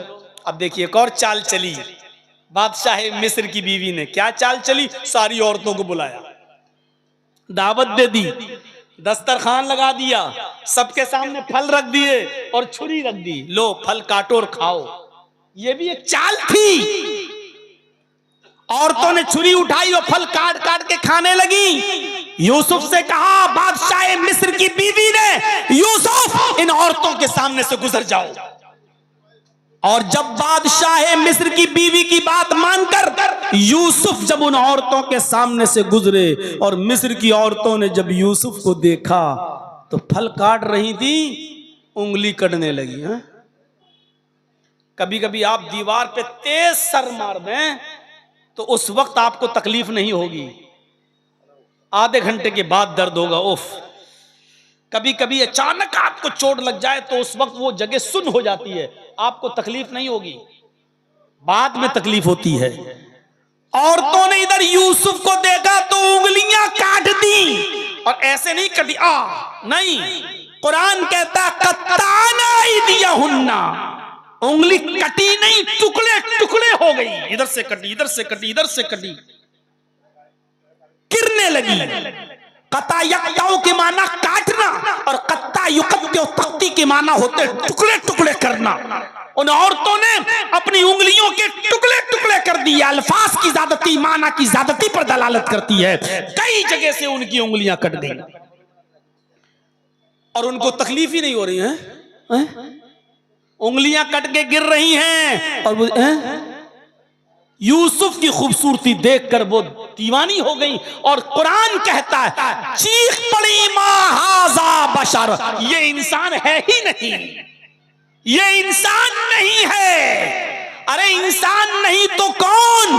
इन हाजा इल्ला मलकुन करीम, ये तो कोई बुजुर्ग फरिश्ता नजर आता है, ये तो कोई बुजुर्ग फरिश्ता दिखाई दे रहा है, ये तो इंसान नजर ही नहीं आ रहा है। इन हाजा इल्ला मलकुन करीम, ये तो फरिश्ता दिखाई दे रहा है। अभी तक बादशाह मिस्र की बीवी फरेबता थी, अब सारी औरतें यूसुफ की दीवानी हो गई।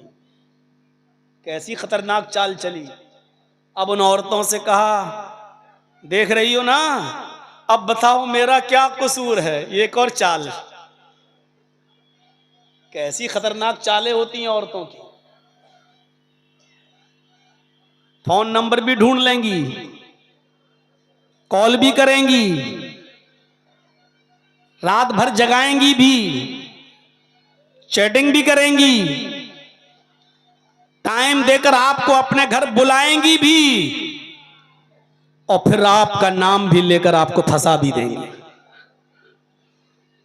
और अगर 2 आंसू निकाल दिए तो बस पूछो मत, सारी दुनिया हमदर्द हो जाएगी। कमीना कितना बड़ा कुत्ता है, बेचारी इस औरत को रुला रहा है। अरे उसके आंसुओं ही में तो सारा मक्र और फरेब छिपा हुआ है जो तुम्हारी समझ में नहीं आ रहा है। बन गए झूठे हमदर्द उसके पास जाकर। अगर औरतों की चालें खतरनाक ना होती तो कुरान ये ना कहता इन्ना कैदकुन्ना अज़ीम, इनकी चालें बड़ी खतरनाक है। एक और चाल चली, बताओ ऐ मिस्र वालियों, मेरा क्या कसूर है, खूबसूरत ही इतना है कि मेरा दिल आ गया। सारी औरतें कहने लगी नहीं नहीं तुम्हारा कोई कसूर नहीं, मेरा तो खुद ही आ गया। अब जब ये कबूल करवा लिया कि तुम्हारा भी दिल इसके ऊपर आया, तो सुनो क्या कहा। उफ़ो, कुरान क्या कहा बादशाह मिस्र की बीवी ने। आए और तो सुन लो, यूसुफ को सामने रखकर क्या कहा।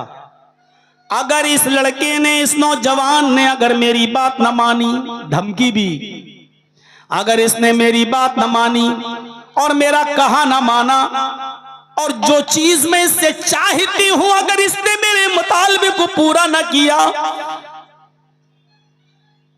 तो इसको मैं सख्त से सख्त सजा दिलवाऊंगी या जेल में सड़ा दूंगी, जेल भेज कर रहूंगी।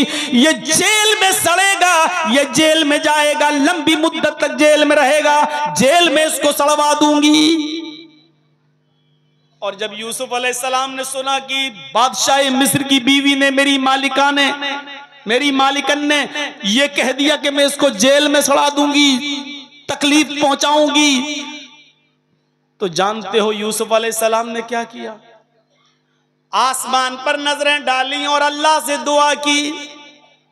जब यूसुफ अल्लाह से दुआ कर रहे थे तो उस दुआ में भी औरतों के मक्र और फरेब और चाल का जिक्र कर रहे थे। और यूसुफ ने जो दुआ की वो क्या दुआ की, रब्बिस सिज्नु अहब्बु इलैया मिम्मा यदऊननी इलैहि। आए मेरे रब, मुझे जेल में जाना ज्यादा महबूब है, मुझे जेल में जाना ज्यादा पसंद है, मुझे जेल में जाना गवारा है, लेकिन वो काम करना गवारा नहीं जिस काम की तरफ ये औरतें मुझे बुला रही हैं। यदऊननी इलैहि, जिस काम की तरफ ये मुझे बुला रही हैं। पता चला कि एक औरत नहीं बुला रही थी, सारी औरतें ये चाह रही थी कि यूसुफ मेरे साथ मुंह काला कर ले, यूसुफ मेरे साथ टाइम दे दे और मुझे वक्त दे दे।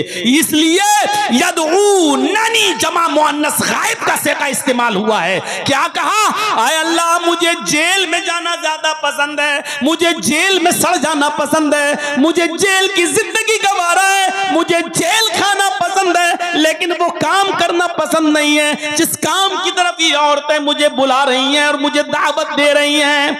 इसके बाद जो दुआ की वो ये की, व इल्ला तसरिफ अन्नी कैदहुन्ना, आय अल्लाह इनकी चालों से बचाना तेरा काम है, आय अल्लाह इनके मकरो फरेब से बचाना तेरा काम है।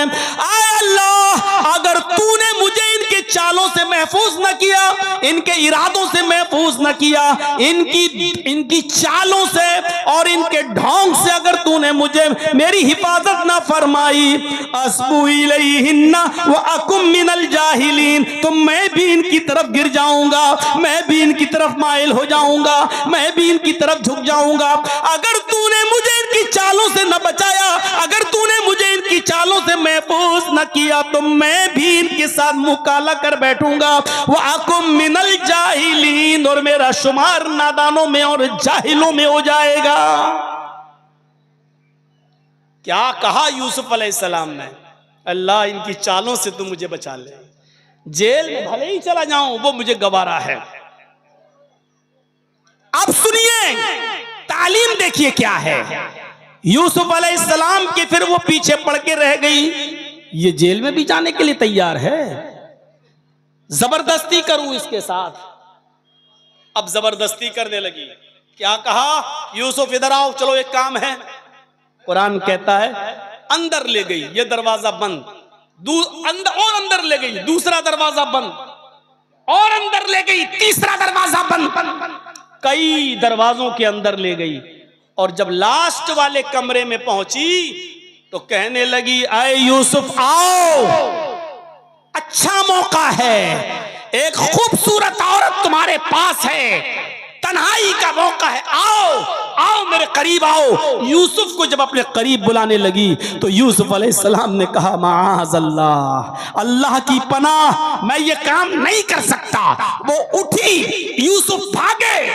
कुरान देखिए, यूसुफ अलैहिस्सलाम ने दरवाजा खोला, आगे बढ़े, ये भी आगे बढ़ी, दूसरा दरवाजा खोला और आगे बढ़े, आखिरी दरवाजे पे पहुंच गए। पहुंचते पहुंचते उस औरत ने यूसुफ के दामन को पीछे से पकड़ा और यूसुफ दरवाजा पकड़े हुए थे ऐसे।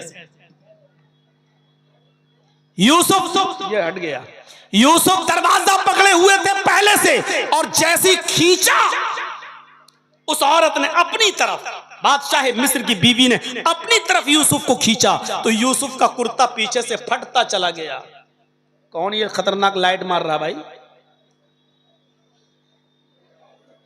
ये लाइट लड़कियों पे मारी जाती है तो मुझ पे मार रहे हो? इतनी भी अकल नहीं है तुम्हें? जरूर कोई छिछोरा है जिसको उसके बाप ने तरबियत नहीं दी। मेरे भाइयों, जैसे ही खींचा यूसुफ जमीन पर गिरे, सामने दरवाजा खुल गया, क्योंकि यूसुफ दरवाजे को पकड़े हुए थे। उसने पीछे से खींचा, कुर्ता फटा, ऐसे गिरे, दरवाजा खुल गया, यूसुफ जमीन पर गिरे, सामने बादशाह खड़ा है। गौर करो, बादशाह, पीछे से कमीज फटी हुई। फौरन इस औरत ने जब देखा तो देखने के बाद अपने शौहर को दरवाजे पर देखा, झट से वही चीज जो मैं पहले कह रहा था आपको, इन्न कैदकुन नाज़िम, बड़ी खतरनाक होती है इनकी चालें। तो यूसुफ अलैहिस्सलाम पर ही इल्जाम लगा दिया।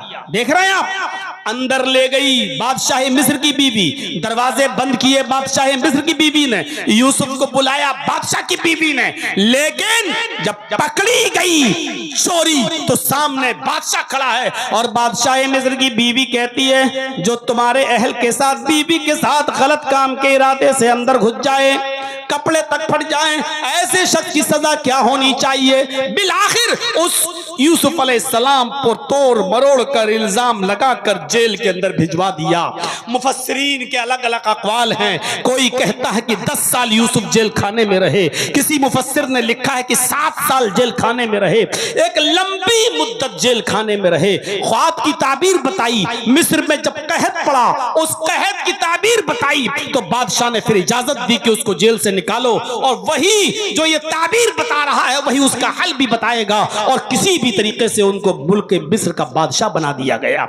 अब आप सोचिए, बचपन से दूर, अपने बाप से दूर, बचपन में कुएं में फेंके गए, मिस्र के बाजार में बेचे गए, फिर बादशाह के घर आए, फिर जवान हुए, मुख्तलिफ मराहिल से गुजरे, 7 साल या 10 साल जेल की सलाखों में भी रहे, उसके बाद निकले और मुल्क मिस्र के बादशाह बन गए। और बादशाह बनने के बाद अपनी कमीज एक कासिद को देकर भेजा, फला बस्ती में चले जाओ, एक बूढ़ा आदमी होगा, उसका नाम याकूब होगा, ये कमीज उसको दे देना, और इतना कह देना उससे कि ये कमीज तुम पहचान लोगे, वो बूढ़ा आदमी इस कमीज को पहचान लेगा। एक कासिद को कमीज दी, अपनी कुर्ता दिया अपना, और उस कमीज को देकर कासिद के हाथ से भेजा। वो कासिद नहीं जानता था कि जिसके पास भेज रहे हैं यूसुफ वो उनका बाप है।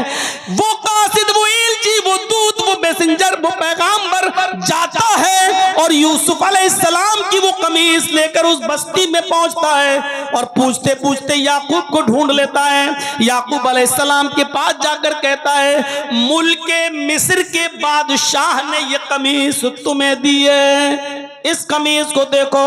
उसने कहा, ये कमीज तुम्हें देंगे तो तुम पहचान लोगे ये कमीज किसकी है। याकूब अलैहिस्सलाम ने उस कमीज को अपनी नाक से सूंघा, उस कमीज को अपने मुंह तक ले गए और नाक से सूंघा तो उस कमीज ने बता दिया, यानी सूंघते ही याकूब पहचान गए कि ये कमीज तो यूसुफ की है, मेरे बेटे की है, मेरी लख्त जिगर की है। तो याकूब अलैहिस्सलाम ने कहा, जिसने ये कमीज दी है उसका नाम यूसुफ है। जवाब दिया हाँ। फरमाया, कैफ तरकतहू, आए कासिद, आए कमीज लाने वाले, तुमने उसको किस हाल में छोड़ा है, तुमने उसको किस हाल में छोड़ा है, यानी वो कहाँ है और किस हाल में है, क्या है उसका पसे मंजर। तो याकूब अलैहिस्सलाम ने जब ये पूछा तो उस कासिद ने जवाब दिया। तफसीर इब्ने कसीर पढ़िए और मालिम तंजील देखिए, जब ये पूछा कि कई तरकता हो, तुमने उसको कहाँ देखा, कहा किस हाल में छोड़ा, तो जवाब दिया कासिद ने तरकतुहु मलिका मिस्र, हमने उसको मिस्र के बादशाह की हालत में छोड़ा है। यानी याकूब इस वक्त वो शख्स बादशाह बनाए, हुक्मरान बनाए, मुल्क का मिस्र का बादशाह है। याकूब अलैहिस्सलाम ने सुना कि मेरा बेटा बादशाह है, मुल्क मिस्र का तख्त नशी है, बादशाह है, लेकिन ये सुनकर उनको खुशी नहीं हुई, रोने लगे और रोते हुए कहने लगे ला असअलुकुम अन हाज़ा, मैं ये नहीं जानना चाहता कि यूसुफ बादशाह है या गुलाम, मैं ये नहीं जानना चाहता कि वो किस डिग्री पर है, कौन सी पोस्ट है उसके पास, मैं ये सब नहीं सुनना चाहता, बस मैं ये जानना चाहता हूं, मेरे पूछने का मतलब यह है असअलुकुम अन अय्यि दीन तरकतहु, कि तुमने उसको छोड़ा तो उसका दीन क्या है, मुझे ये मत बताओ कि वो बादशाह है, चेयरमैन है, एमएलए है, एमपी है, क्या है, ये मुझे मत बताओ। असअलुकुम अन अय्यि दीन तरकतहु, मुझे ये बताओ कि उसको तुमने किस दीन पे छोड़ा है। कासिद ने कहा हमने उसको जिस दीन पे छोड़ा है बस इतना जानता हूं, क़ाल यशहदु अल्ला इलाहा इल्लल्लाह, बस वो ये कहता है कि अल्लाह के अलावा हमारा कोई माबूद नहीं। याकूब अलैहिस्सलाम कहते हैं फिर मेरे बेटे की तरबियत ठीक हुई है, अगर वो अल्लाह को पहचान रहा है, अल्लाह को अपना माबूद समझ रहा है तो कोई बात नहीं, उसकी तरबियत ठीक हुई है। इक़रा बिस्मि रब्बिकल लज़ी खलक़, इस तालीम से जो दीनी तालीम है इससे इंसान अपने रब को पहचानता है, और दीनी तालीम को छोड़कर दूसरी तालीम हासिल करने वालों ने मेरे भाइयों जरिए माश की तरह किस तरीके से उसको इस्तेमाल किया है वो हमारे और आपके सामने मौजूद है।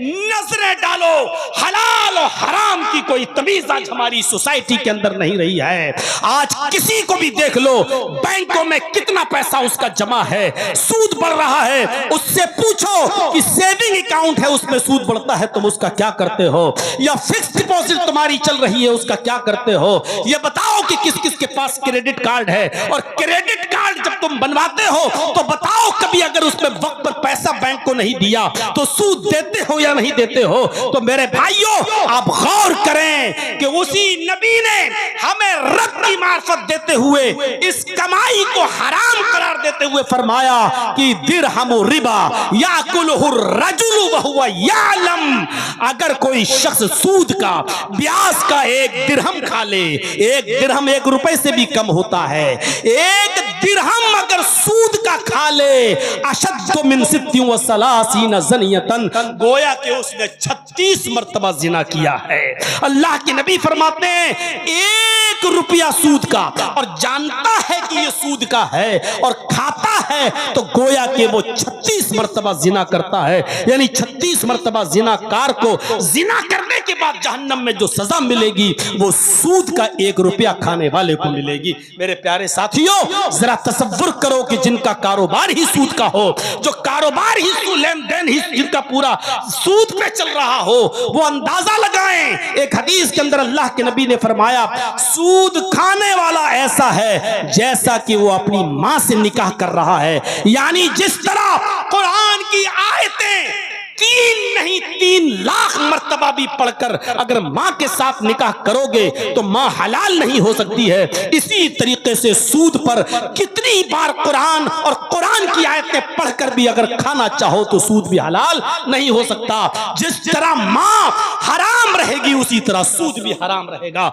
मेरे प्यारे साथियों ये तालीम आपको कुरान और हदीस की तालीम से मिलेगी, इसलिए रब की मारिफत बहुत जरूरी है। फिर याकूब अलैहिस्सलातु वस्सलाम ने सबसे पहले जो सवाल किया वो यही कि कैफ़ तरकतहु, तुमने यूसुफ को किस हाल में छोड़ा।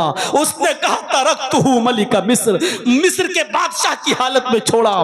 कहा ला असअलुकुम अन हाज़ा, मैं इसके बारे में नहीं जानना चाहता, असअलुकुम अन अय्यि दीन तरकतहु, मैं ये जानना चाहता हूँ कि तुमने यूसुफ को किस दीन पे छोड़ा। आला यशहदु अल्ला इलाहा इल्लल्लाह, कहा वो तो कहते हैं कि अल्लाह के अलावा कोई माबूद नहीं। आपने अपनी औलाद को क्या तालीम दी, क्या तालीम दी है आपने अपनी औलाद को, अपने रब के बारे में क्या समझाया है, अल्लाह की जात और उसकी मार्फत के बारे में आपने अपनी औलाद को क्या सबक सिखाया है। जिस तरह बाप का किरदार होता है औलाद की तालीम और तरबियत में, उसी तरह मां का किरदार भी होता है अपनी औलाद की तरबियत में। आपने सुना है एक डाकू था, एक डाकू हमारे उत्तर प्रदेश में, जिसका नाम था सुल्तान डाकू। बहुत मशहूर डाकू था। पकड़ा गया, मुकदमा चला, फांसी की सजा हुई, और फांसी के दिन उससे जब आखिरी आरजू पूछी गई तो कहता है मुझे मेरी मां से मिलना है। जब उस डाकू के सामने उसकी मां को लाया गया, जल्लाद भी खड़ा है, जेलर भी खड़ा है, और जेलर ने कहा ले मिल ले अपनी मां से, और कुछ कहा हां अगर पूरा कर सकते हो तो बताओ। कहा ठीक है कोशिश करेंगे, बोलो क्या चाहते हो, तुम्हारे पास ज्यादा वक्त नहीं है। उसने कहा मुझे ज्यादा वक्त की जरूरत भी नहीं है, बस इतना चाहता हूं कि मुझसे पहले मेरी मां को तख्तेदार पे लटका दो, बस इतना चाहता हूं कि मुझसे पहले मेरी मां को फांसी दो। दोनों कहने लगे पागल है क्या, सजा तुझे हुई, फांसी इसको क्यों दूं, और इसकी क्या गलती। कहा सारी गलती इसी मां की तो है। जेलर साहब जब मैं 5 साल का था, मेरी मां बहनों, अगर तुम्हें कपड़े दिखाने से फुर्सत मिल गई हो, अगर तुम्हें अपना जेवर दिखाने से फुर्सत मिल गई हो, तो सुनो, अपनी औलाद की तरबियत में तुम्हारा किरदार सबसे नुमाया किरदार होगा। अगर तुमने अपनी औलाद की तरबियत अच्छी तरीके से कर दी तो। क्या कहा सुल्तान डाकू ने, जब मैं 5 साल का था, मेरी मां ने मुझे पैसे दिए कि बेटा किराने की दुकान पे चले जाओ और अंडा लेकर आओ। मैं दुकान पर गया, मैंने किराने वाले से कहा एक अंडा दे दो, उसने अंडा दिया, उसने मुझसे कहा पैसे दो, और मैंने उसको बेवकूफ बना दिया। मैंने कहा पैसा तो मैं दे चुका हूं। उसने सोचा बच्चा है झूठ तो बोलेगा नहीं, मैं ही भूल गया हूँगा लेने देने में, इसलिए कहा बेटा कोई बात नहीं, पैसे दे दिए तो कोई बात नहीं, जाओ। जब मैं अंडा लेकर अपनी माँ के पास आया, मैंने कहा माँ अंडा भी ले लो और पैसा भी बचा के लाया। माँ ने कहा कैसे, मैंने पूरी बात बता दी। दुकानदार ने कहा पैसे, मैंने कहा दे तो दिए, उसने भी कहा दे दिए होंगे, अच्छा ठीक है मैं ही भूल गया बेटा कोई बात नहीं। माँ ने मुझे सीने से लगाया जेलर साहब, और मेरी पीठ थपथपा के कहा बेटे इस गरीबी में तुमने एक टाइम का खाने का इंतजाम कर दिया, अब ये पैसा शाम के खाने के काम आ जाएगा, ये पैसे में शाम की सब्जी आ जाएगी। जेलर साहब उसी दिन से मेरा हौसला बढ़ता है, उसी दिन से मेरा हौसला बढ़ता है। मैं छोटी मोटी चोरियां करके लाने लगा और मेरी माँ मुझे पीठ थपथपाने लगी, फिर मैं बड़ी बड़ी चोरियां करने लगा, और फिर बड़ा होता गया, फिर एक बहुत बड़ा डाकू बन गया, फिर सरेआम लूट करने लगा, और जो माल नहीं देता था उसका मर्डर करने लगा, खंजर से, छुरी से, चाकू से उसको मारने लगा। किसी का कत्ल कर देना मेरे लिए मामूली बात हो गई, बस मुझे माल चाहिए, अगर आसानी से कोई दे देता तो ठीक है, नहीं देता तो उसको कत्ल करके मैं उसका माल छीन लेता था। जेलर साहब मैं पकड़ा गया, मुकदमा चला और मुझे फांसी की सजा सुनाई गई, और आज मुझे फांसी दी जा रही है। अगर मेरी माँ ने उसी वक्त, जिस वक्त मैं अंडा लेकर आया था और पैसा मैंने अपनी माँ के हाथ में दिया था, उसी वक्त अगर मेरी माँ ने मेरे गाल पर एक थप्पड़ मारा होता और मुझे पकड़कर दुकानदार के पास ले गई होती और पैसा मेरे सामने दुकानदार को वापस करके कहा होता भाई मेरे बेटे से गलती हो गई है, मैंने इसको सजा दी, पैसा तुम्हें देकर नहीं आया था, ये लो पैसा। अगर उसी वक्त इसने मुझे थप्पड़ मारकर पैसा वापस कर दिया होता तो उस थप्पड़ के असर से मैं इतना बड़ा चोर और डाकू नहीं बनता। मुझे इस मंजिल तक और इस मकाम तक पहुंचाने वाली मेरी माँ है। अगर मुझे फांसी दी जा रही है तो मुझे फांसी के तख्ते पर पहुंचाने वाली माँ को जिंदा कैसे छोड़ा जा रहा है? मेरी माँ, मेरी बहनों, अगर तुमने मेरी बात सुनी है तो अंदाजा लगाओ एक औरत का किरदार क्या होता है। इसने अपनी बच्चे को कैसी तरबियत दी और बच्चा क्या बन गया।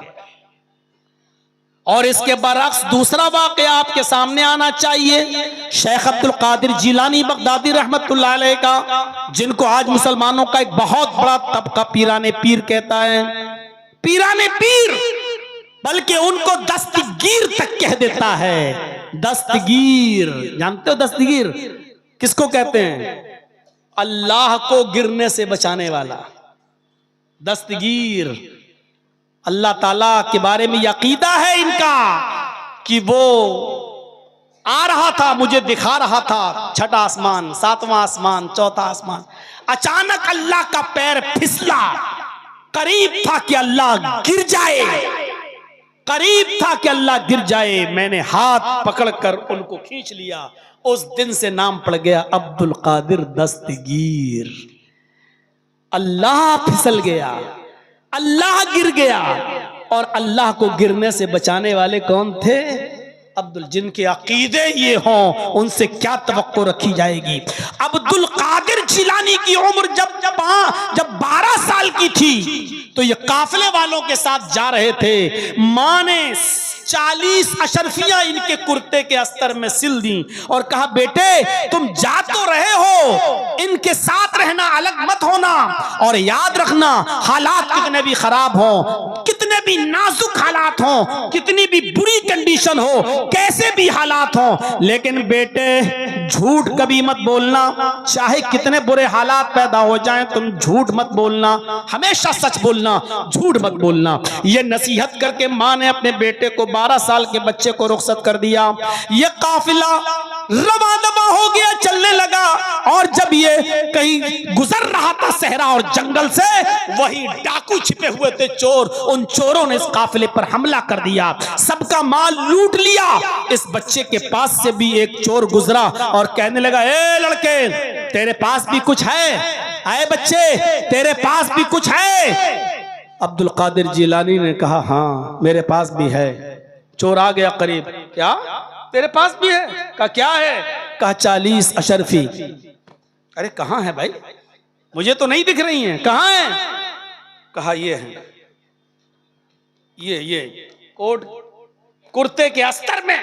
उसको उधेड़ कर देखा तो 40 अशरफी मिलती हैं। चोर दंग रह गया, बेटा ये तो यहाँ छिपी हुई थी, हम तो यहाँ तक पहुंच भी नहीं पाते, और तुम तो इतने छोटे बच्चे हो कि तुम्हारी तलाशी भी कोई नहीं लेता।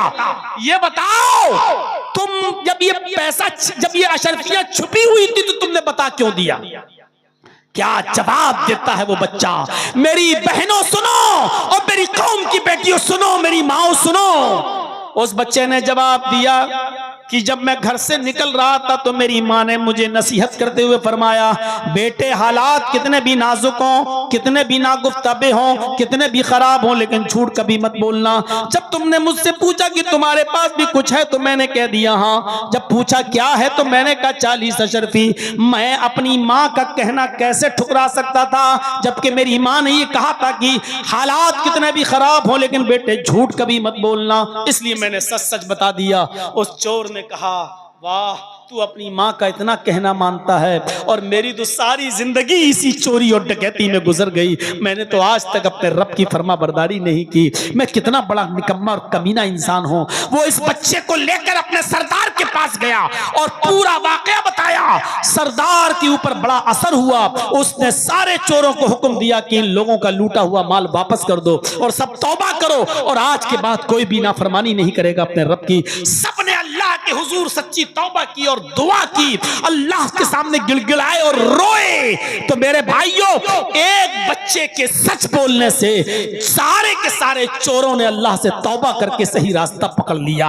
इस बच्चे को सही तरबियत देने वाली भी एक माँ थी। माँ का किरदार बड़ा अजीब होता है। माँ का किरदार, माँ चाहे तो अपने बच्चे को डाकू बना दे, और माँ की तरबियत चाहे तो अपने बच्चे को ऐसा बना दे कि वो वक्त का एक बहुत बड़ा वलीउल्लाह बन जाए, वक्त का एक बहुत बड़ा मुजाहिद बन जाए, वक्त का बहुत बड़ा खुदा तरस बन जाए। मेरे भाइयों, ये आज इमाम काबा को जो आप देखते हो, ये सुदैस साहब जिनकी क़िरत आप सुनते हैं, इनके बारे में किस्सा मालूम है। ये कोई शरारत कर रहे थे तो माँ ने गुस्से में बद्दुआ दी। आज की माएँ क्या बद्दुआ देती, मर जा कुत्ते, दिखता नहीं कुत्ते, सताता है कुत्ते। आज ये बद्दुआ देती है मां, मर जा नालायक बेशरम इस तरीके की। और ये कारी सुदैस इनसे गलती हुई, मां को परेशान कर रहे, मां ने पकड़ के थप्पड़ लगाया और बद्दुआ नहीं दी। इस गुस्से में भी दुआ निकली मां की जबान से, तो ये निकली, जा अल्लाह तुझे काबे का इमाम बना दे, अल्लाह करे कि तू काबे का इमाम बन जा। इस गुस्से में भी मां की जबान से जुमला निकला तो क्या निकला, अल्लाह तुझे काबे का इमाम बना दे। ना जाने कौन से वक्त में उसकी जबान से ये दुआ निकली और आज वो बच्चा बड़ा होकर आज खाने काबा का इमाम है, उस मक्के का इमाम है। हमारी माँ बहनों सुनो, ये तरबियतें होती हैं माँ की अपनी औलाद के ताल्लुक से। आज हमारी तरबियत क्या है, आज हमारी तरबियत क्या है? अरे इब्ने रबिया का वाक़या सुने हो? तारीख़ खतीब बगदादी पढ़िए, खतीब बगदादी नकल करते हैं इब्ने रबिया के बाप रबिया इब्ने अल फर्रुख थे। बेटा पेट में है, हमल है, 1-2 महीना बाकी है बच्चा पैदा होने में, लेकिन सफर पेश आ गया। इनको सफर पे जाना था। 20,000 दीनार अपनी बीवी को देते हैं रबिया और कहते हैं कि लो मैं खर्चे के तौर पर ये 20,000 दीनार देकर जा रहा हूं, मुझे आने में 2 महीने भी लग सकते हैं, 1 साल भी लग सकता है, सफर लंबा है, 2-3 साल भी लग सकते हैं, मैं जा रहा हूं। रबिया अपनी बीवी को 20,000 दीनार देकर चले जाते हैं, लेकिन रबिया को लौटने में 27 साल लग गए। 1 साल नहीं, 2 साल नहीं, 3 साल नहीं, पूरे 27 साल के बाद रबिया इब्न अल फर्रुख जब लौट कर आए तो उस जमाने में ये हदीस भी है, अब तो खैर मोबाइल का जमाना हो गया है, आप कहीं बाहर से हैं तो अपने घर जाने से पहले फोन कर दें अपनी बीवी को कि मैं आ रहा हूं और इस वक्त तक घर पहुंच जाऊंगा। जानते हो, अपने घर में अपनी बीवी को ये कह देना जरूरी है। क्यों? पता नहीं बीवी किस कंडीशन में बैठी हो और आप 1 महीने 2 महीने के बाद सफर से आ रहे हो और देखो कि किचन में घुसी हुई है, घुसी हुई है सलवार और परागंदा हाल है, बाल बिखरे हैं और कुछ उसने तैयारी नहीं की है और आप घर में घुसो बड़े अरमानों के साथ और बीवी का चेहरा सोच रहे होगे कि मिलेगी हेमा मालिनी, घर में गए तो देखा चुड़ैल, उसका चेहरा मुंह। अब आपके गुस्से में तलाक तलाक तलाक, कम बखत मैं तो आया हूं सोच के कुछ और तू भूतनी बनी बैठी हुई है यहाँ। इसीलिए हाँ, हदीस के एक-एक लफ्ज पर गौर कीजिए। अल्लाह के नबी कहते हैं इतला कर दो, उस जमाने में कह रहे हैं कि इतला कर दो। और कोई आदमी जब बाहर से आता था तो अपने गांव की मस्जिद में रुक जाता था और मस्जिद से रुक कर किसी को भेजकर कहता था कि तुम्हारे शौहर आ चुके हैं, मस्जिद में हैं, क्या घर में आने की इजाजत है? अगर बीवी इजाजत देती तो शौहर घर में जाता और बीवी नहीं देती तो वो मस्जिद ही में रहता। इतनी देर में बीवी अपना मेकअप कर ले, बन सवर कर तैयार हो जाए ताकि मेरे शौहर की नजर मुझ पे पड़े तो वो हमको अच्छे अंदाज में देखें।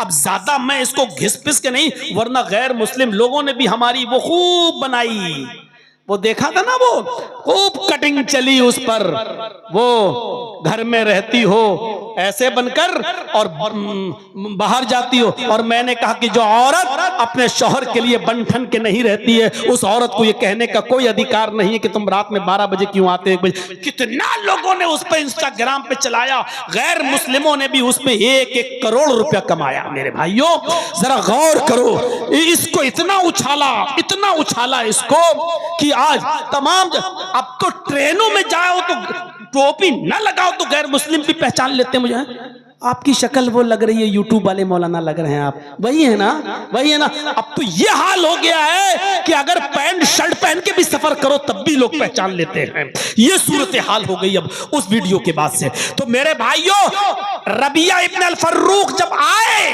मस्जिद में ठहर गए और घर खबर भिजवा दी कि मैं आया हूं 27 साल के बाद, बताओ मैं घर पे कब आ जाऊं। तो बीवी ने कहा कि तुम मगरिब की नमाज के बाद घर पे आना। शौहर ने असर की नमाज मस्जिद में पढ़ी, एक खूबसूरत नौजवान लड़के ने नमाज पढ़ाई और चला गया। मगरिब की नमाज के लिए वही खूबसूरत नौजवान लड़का आता है, अच्छी किरत करता है और बेहतरीन अंदाज में दर्स देता है, बेहतरीन अंदाज में दर्स देता है। उस दर्स में लोगों को रुला देता है, सबके आंखों में आंसू आ जाते हैं। रबिया इब्न अल फर्रुख मस्जिद के कोने में जाते हैं, अपने दोनों हाथों को उठाकर कहते हैं, अल्लाह काश तूने मुझे भी कोई बेटा दिया होता, काश तूने मुझे भी कोई औलाद से नवाजा होता, मैं भी अपनी औलाद को, अपने बेटे को ऐसा ही आलिम बनाता, ऐसा ही हाफिज बनाता, ऐसा ही कारी बनाता। आज उसकी जबान से कुरान के अल्फाज सुनकर मेरा दिल खुश होता। उस नौजवान की किरत और तकरीर से मुतासिर है। थोड़ी देर के बाद फिर खबर आती है, आपकी बीवी ने आपको घर में आने की इजाजत दी है, अब आप घर जा सकते हैं। जैसे ही रबिया इब्न अल फर्रुख घर की तरफ जाते हैं, दरवाजे को दस्तक देते हैं, बीवी छिपी हुई है। बेटे ने दरवाजा खोला, जो अब 26 साल का हो चुका है। जब उसने दरवाजा खोला तो सलाम किया रबिया इब्न अल फर्रुख ने, अस्सलामु अलैकुम। बेटे ने जवाब दिया, वालेकुम अस्सलाम। रबिया ने बेटे को देखा कि ये वही बच्चा है जो मस्जिद में असर की नमाज पढ़ा रहा था और मगरिब में खूबसूरत अंदाज में किरत कर रहा था। रबिया चौंकी और फिर सोचा कहीं किराएदार तो नहीं है, कहीं किराए के मकान में तो नहीं रहता है। बीबी जो छिपी हुई थी वो बाहर आती है, कहती है, रबिया ये तुम्हारा बेटा है इब्न रबिया, ये तुम्हारा लख्त जिगर है जिसको तुम मेरे पेट में अमानत समझकर छोड़ गए हो। ये तुम्हारी अमानत थी, तुम्हारे जाने के बाद 2 महीने के बाद ये मैंने इसकी विलादत की, पैदा हुआ, फिर मैंने इसकी अच्छी तालीम और तरबियत की। रबिया ने जब देखा कि ये मेरा बेटा है तो आसमान पे नजरें डाली, कहा अल्लाह मेरी दुआ मांगने से पहले ही तूने कबूल फरमा ली, और मैं जैसी औलाद चाहता था वो औलाद तूने मुझे अता फरमाई। फिर वो दोनों मियां और बीवी अपने रूम में जाते हैं और जाने के बाद शौहर ने कहा, मेरी बीवी 20,000 दिनार मैं तुम्हें देकर गया था, कुछ बचाया नहीं। बीवी ने कहा, अब ये बताओ कि 20,000 दिनार तुम्हें ज्यादा महबूब है या इस बच्चे की तालीम, इस बच्चे की तरबियत जो मैंने इस बच्चे के ऊपर खर्च किया है। फरमाया, मेरी बीवी तूने 20,000 दिनार को जाए नहीं होने दिया, 20,000 दिनार को तूने बर्बाद नहीं किया, तूने उसको सही जगह पे लगाया, तूने उसको सही मकाम पर खर्च किया। अल्लाह ने मुझे सालेह और नेक औलाद और आलिम और फाजिल और कारी की शक्ल में मुझे दे दी, ये बहुत बड़ी अमानत है। ऐ मेरी बीवी तूने मेरी अमानत का सही इस्तेमाल किया है। मेरे भाइयों, एक औरत अगर चाहे तो शौहर की गैर मौजूदगी में भी अपने बच्चे की तरबियत कर सकती है। स्कूलों में तरबियत नहीं मिलेगी, कॉलेजेस में तरबियत नहीं मिलेगी, बड़े बड़े डिग्री कॉलेजेस में तरबियत नहीं मिलेगी। क्यों? अगर कॉलेजेस और डिग्री कॉलेज और स्कूलों में और मेडिकल कॉलेजों में अगर तरबियत मिली होती तो आज बड़े बड़े पढ़े लिखे लोग पैंट की चेन खोलकर गधे और कुत्ते की तरह सड़कों के किनारे पे खड़े होकर पेशाब करते हुए नजर नहीं आते। आज इनका खड़े होकर सड़कों पर खड़े होकर पेशाब करना ये बताता है कि इन्होंने सिर्फ डिग्रियां हासिल कर ली है, तरबियत नहीं। तरबियत माँ की गोद से मिलती है। मदर्स लेप is first college for children. माँ की गोद ये बच्चे का पहला मदरसा है। अगर बच्चा माँ के पेट से तरबियत हासिल करके नहीं निकला तो जिंदगी में कहीं तरबियत हासिल नहीं कर सकता है। और ये तरबियत मिलेगी मदरसों से, ये तरबियत मिलेगी तुम्हें माँ के गोद से। इसलिए ऐसी तरबियत अगर अपनी औलाद की चाहते हो तो अच्छी माओं का इंतखाब करो और अच्छे मदरसों का इंतखाब करो। तो मेरे प्यारे साथियों, हम क्या तरबियत देंगे? एक किताब आपने सुना होगा, एक सहाबिया का वाकया, और एक किताब है जिस किताब का नाम है तज़किरतुल हुफ़्फ़ाज़। इस किताब के राइटर हैं अल्लामा शमसुद्दीन ज़हबी रहमतुल्लाह अलैह। अल्लामा शमसुद्दीन ज़हबी की मशहूर किताब है तस्किरा, तस्किरतुल हुफ़ाज़, उसमें एक सहाबिया का वाक़या नकल किया गया है कि एक सहाबिया जब उनके घर में बच्चा पैदा हुआ, एक सहाबिया जब उनके घर में बच्चा पैदा हुआ तो जब भी वो बच्चा पेशाब करता था, वो सहाबिया औरत उस बच्चे की शर्मगाह पर पानी का लोटा डाल दिया करती थी, पानी का बर्तन डाल दिया करती थी। जैसे उस बच्चे ने पेशाब किया, माँ उस बच्चे की शर्मगाह पर पानी बहा दिया करती थी। बच्चा ये सब कुछ देखता था और एक दिन आया जब बच्चा चलने के लायक हो गया। पहला दिन था। और सुनो, मेरी माएं सुन रही हैं तो सुने, मेरी बहनें सुन रही हैं तो सुने, उस बच्चे का पहला दिन था खड़े होकर चलने का। और जब पहला दिन था बच्चे के खड़े होकर चलने का, और बच्चे को जब पेशाब लगा तो बच्चे ने पानी का छोटा सा बर्तन उठा लिया और से उठाया दोनों हाथ से और लेके चलने लगा। बच्चा नाली के किनारे बैठ गया और पेशाब करने लगा। उस बच्चे को नहीं मालूम कि पानी किस हाथ में पकड़ना चाहिए, उसको नहीं मालूम कि शर्मगाह किस हाथ में हाथ से पकड़ना चाहिए, उसको नहीं मालूम कि आबे दस्त या इस्तिंजे के लिए पानी कैसे लेना चाहिए, उसको कुछ नहीं मालूम। उसको इतना मालूम है कि पेशाब करने के बाद माँ मेरी शर्मगाह पे पानी डाल देती है। उस बच्चे ने पेशाब किया और बच्चे ने पेशाब करने के बाद पानी ऐसे लिया और अपनी शर्मगाह पे डाल लिया। माँ ये मंजर देख रही है कि मेरे बच्चे ने पेशाब किया और पानी लेकर उसने अपनी शर्मगाह पे डाल दिया, तो दूर से ही रोते हुए कहती है, फुज़्तु बिरब्बिल काबा, काबे के रब की कसम में कामयाब हो गई, काबे के रब की कसम में कामयाब हो गई। मैं अपने बच्चे को जो सिखाना चाहती थी सिखा दी, मैं अपने बच्चे को जो तालीम देना चाहती थी दे दी, मैं अपने बच्चे को जो बताना चाहती थी वो बता दी। अब अगर मेरी रूह भी निकल जाए तो मुझे परवाह नहीं, इसलिए कि मैं अपने बच्चे को जो तरबियत देना चाहती थी वो तरबियत दे दी। आए अपने 5 और 6 साल के बच्चों के पैंट की चेन खोलकर नालियों के किनारे खड़े होकर पेशाब कराने वाली माओ बहनों, तुम अपने बच्चों को क्या तरबियत दे रही हो?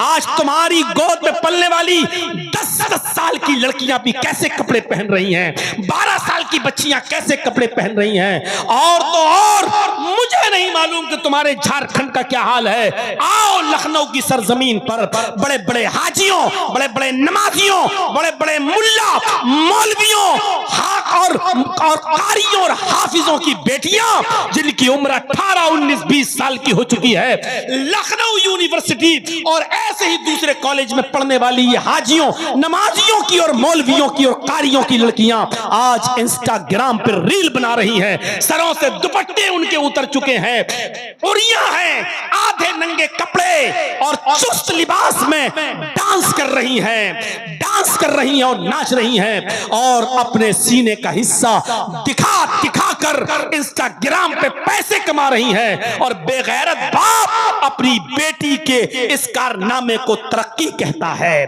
तरक्की की दुनिया कहता है, मॉडर्न जमाना कहता है। इससे बेहतर था कि तू मर जाता, हाजी ना कहलाता। इससे बेहतर था कि तू मर जाता, मौलवी ना कहलाता। इससे बेहतर था कि तू मर जाता, कारी ना कहलाता। मेरे भाइयों, ये लखनऊ की सरजमीन पर ये सारे मंजर इंस्टाग्राम पर देखे जा सकते हैं और ये सब हो रहा है। इसलिए माओं की जरूरत है कि अच्छी तरबियत दें अपनी औलाद को।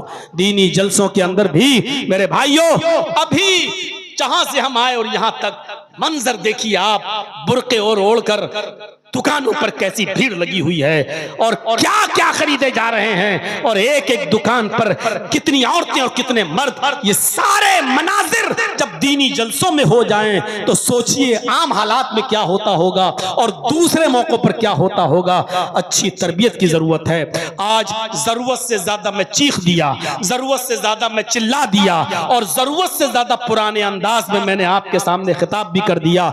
हमारे शेख मोहतरम नाजिम साहब तो फजर तक कह रहे थे, हम पीछे से कह रहे थे कि एक मुकर्रिर को और दावत दे दो, और जब 2 बजे तक जगाया तो 1 घंटा और सही। तो मेरे भाइयों, हम 3 बजे बोल देंगे, तो क्या फर्क पड़ता है, लेकिन अब 2 बजे से कहिए कि आप फजर तक बोलिए तो मेरे भाइयों अब वो ना स्टेमिना बाकी रही और न वो 20 साल वाली पुरानी जिंदगी बाकी रही कि मेरी सबसे लंबी तकरीर 4.5 घंटे की जो अमीलों की सरजमीन पर मुबारकपुर पे हुई थी 4.5 घंटे की, अब वो चीज नहीं रही। और फिर वो हफ्ते और 10 दिन में एक प्रोग्राम होता था महीने में, अब तो डेली प्रोग्राम है। इसलिए हमें अपने आप को भी बचा कर रखना है। आपसे गुजारिश है कि दीनी मदरसे आपके ताउन पे चल रहे हैं और झारखंड वालों तुम खुशनसीब हो कि तुम्हें यूपी की तरह कोई गवर्नमेंट नहीं मिली है, वरना मदरसे का चंदा करना तक मुश्किल होता और मदरसों की इंक्वायरियां बैठी होती और सुप्रीम कोर्ट में आज हलफनामे दाखिल कर दिए गए होते। आप खुशनसीब हैं कि आपके इदारे चल रहे हैं। आप इन इदारों का खुलकर और जमकर ताउन करिए ताकि इन इदारों से दीनी बच्चे निकलें, दीन के सिपाही बने और इस्लामिक टोइयां मारने वाली इस अंधी अकीदत वाली दुनिया के लिए निशाने इबरत बने और उनके लिए अच्छा मिजाज पैदा करें और दीनी तालीम का माहौल पैदा करें। बस यही चंद कलमात के बाद आपसे रुखसत होते हुए अल्लाह से दुआ करता हूं कि बार इलाह तो हमारी खताओं को माफ फरमा दे, हमारे गुनाहों को बख्श दे, हम जमीया मुसलमानों पर रहम फरमा।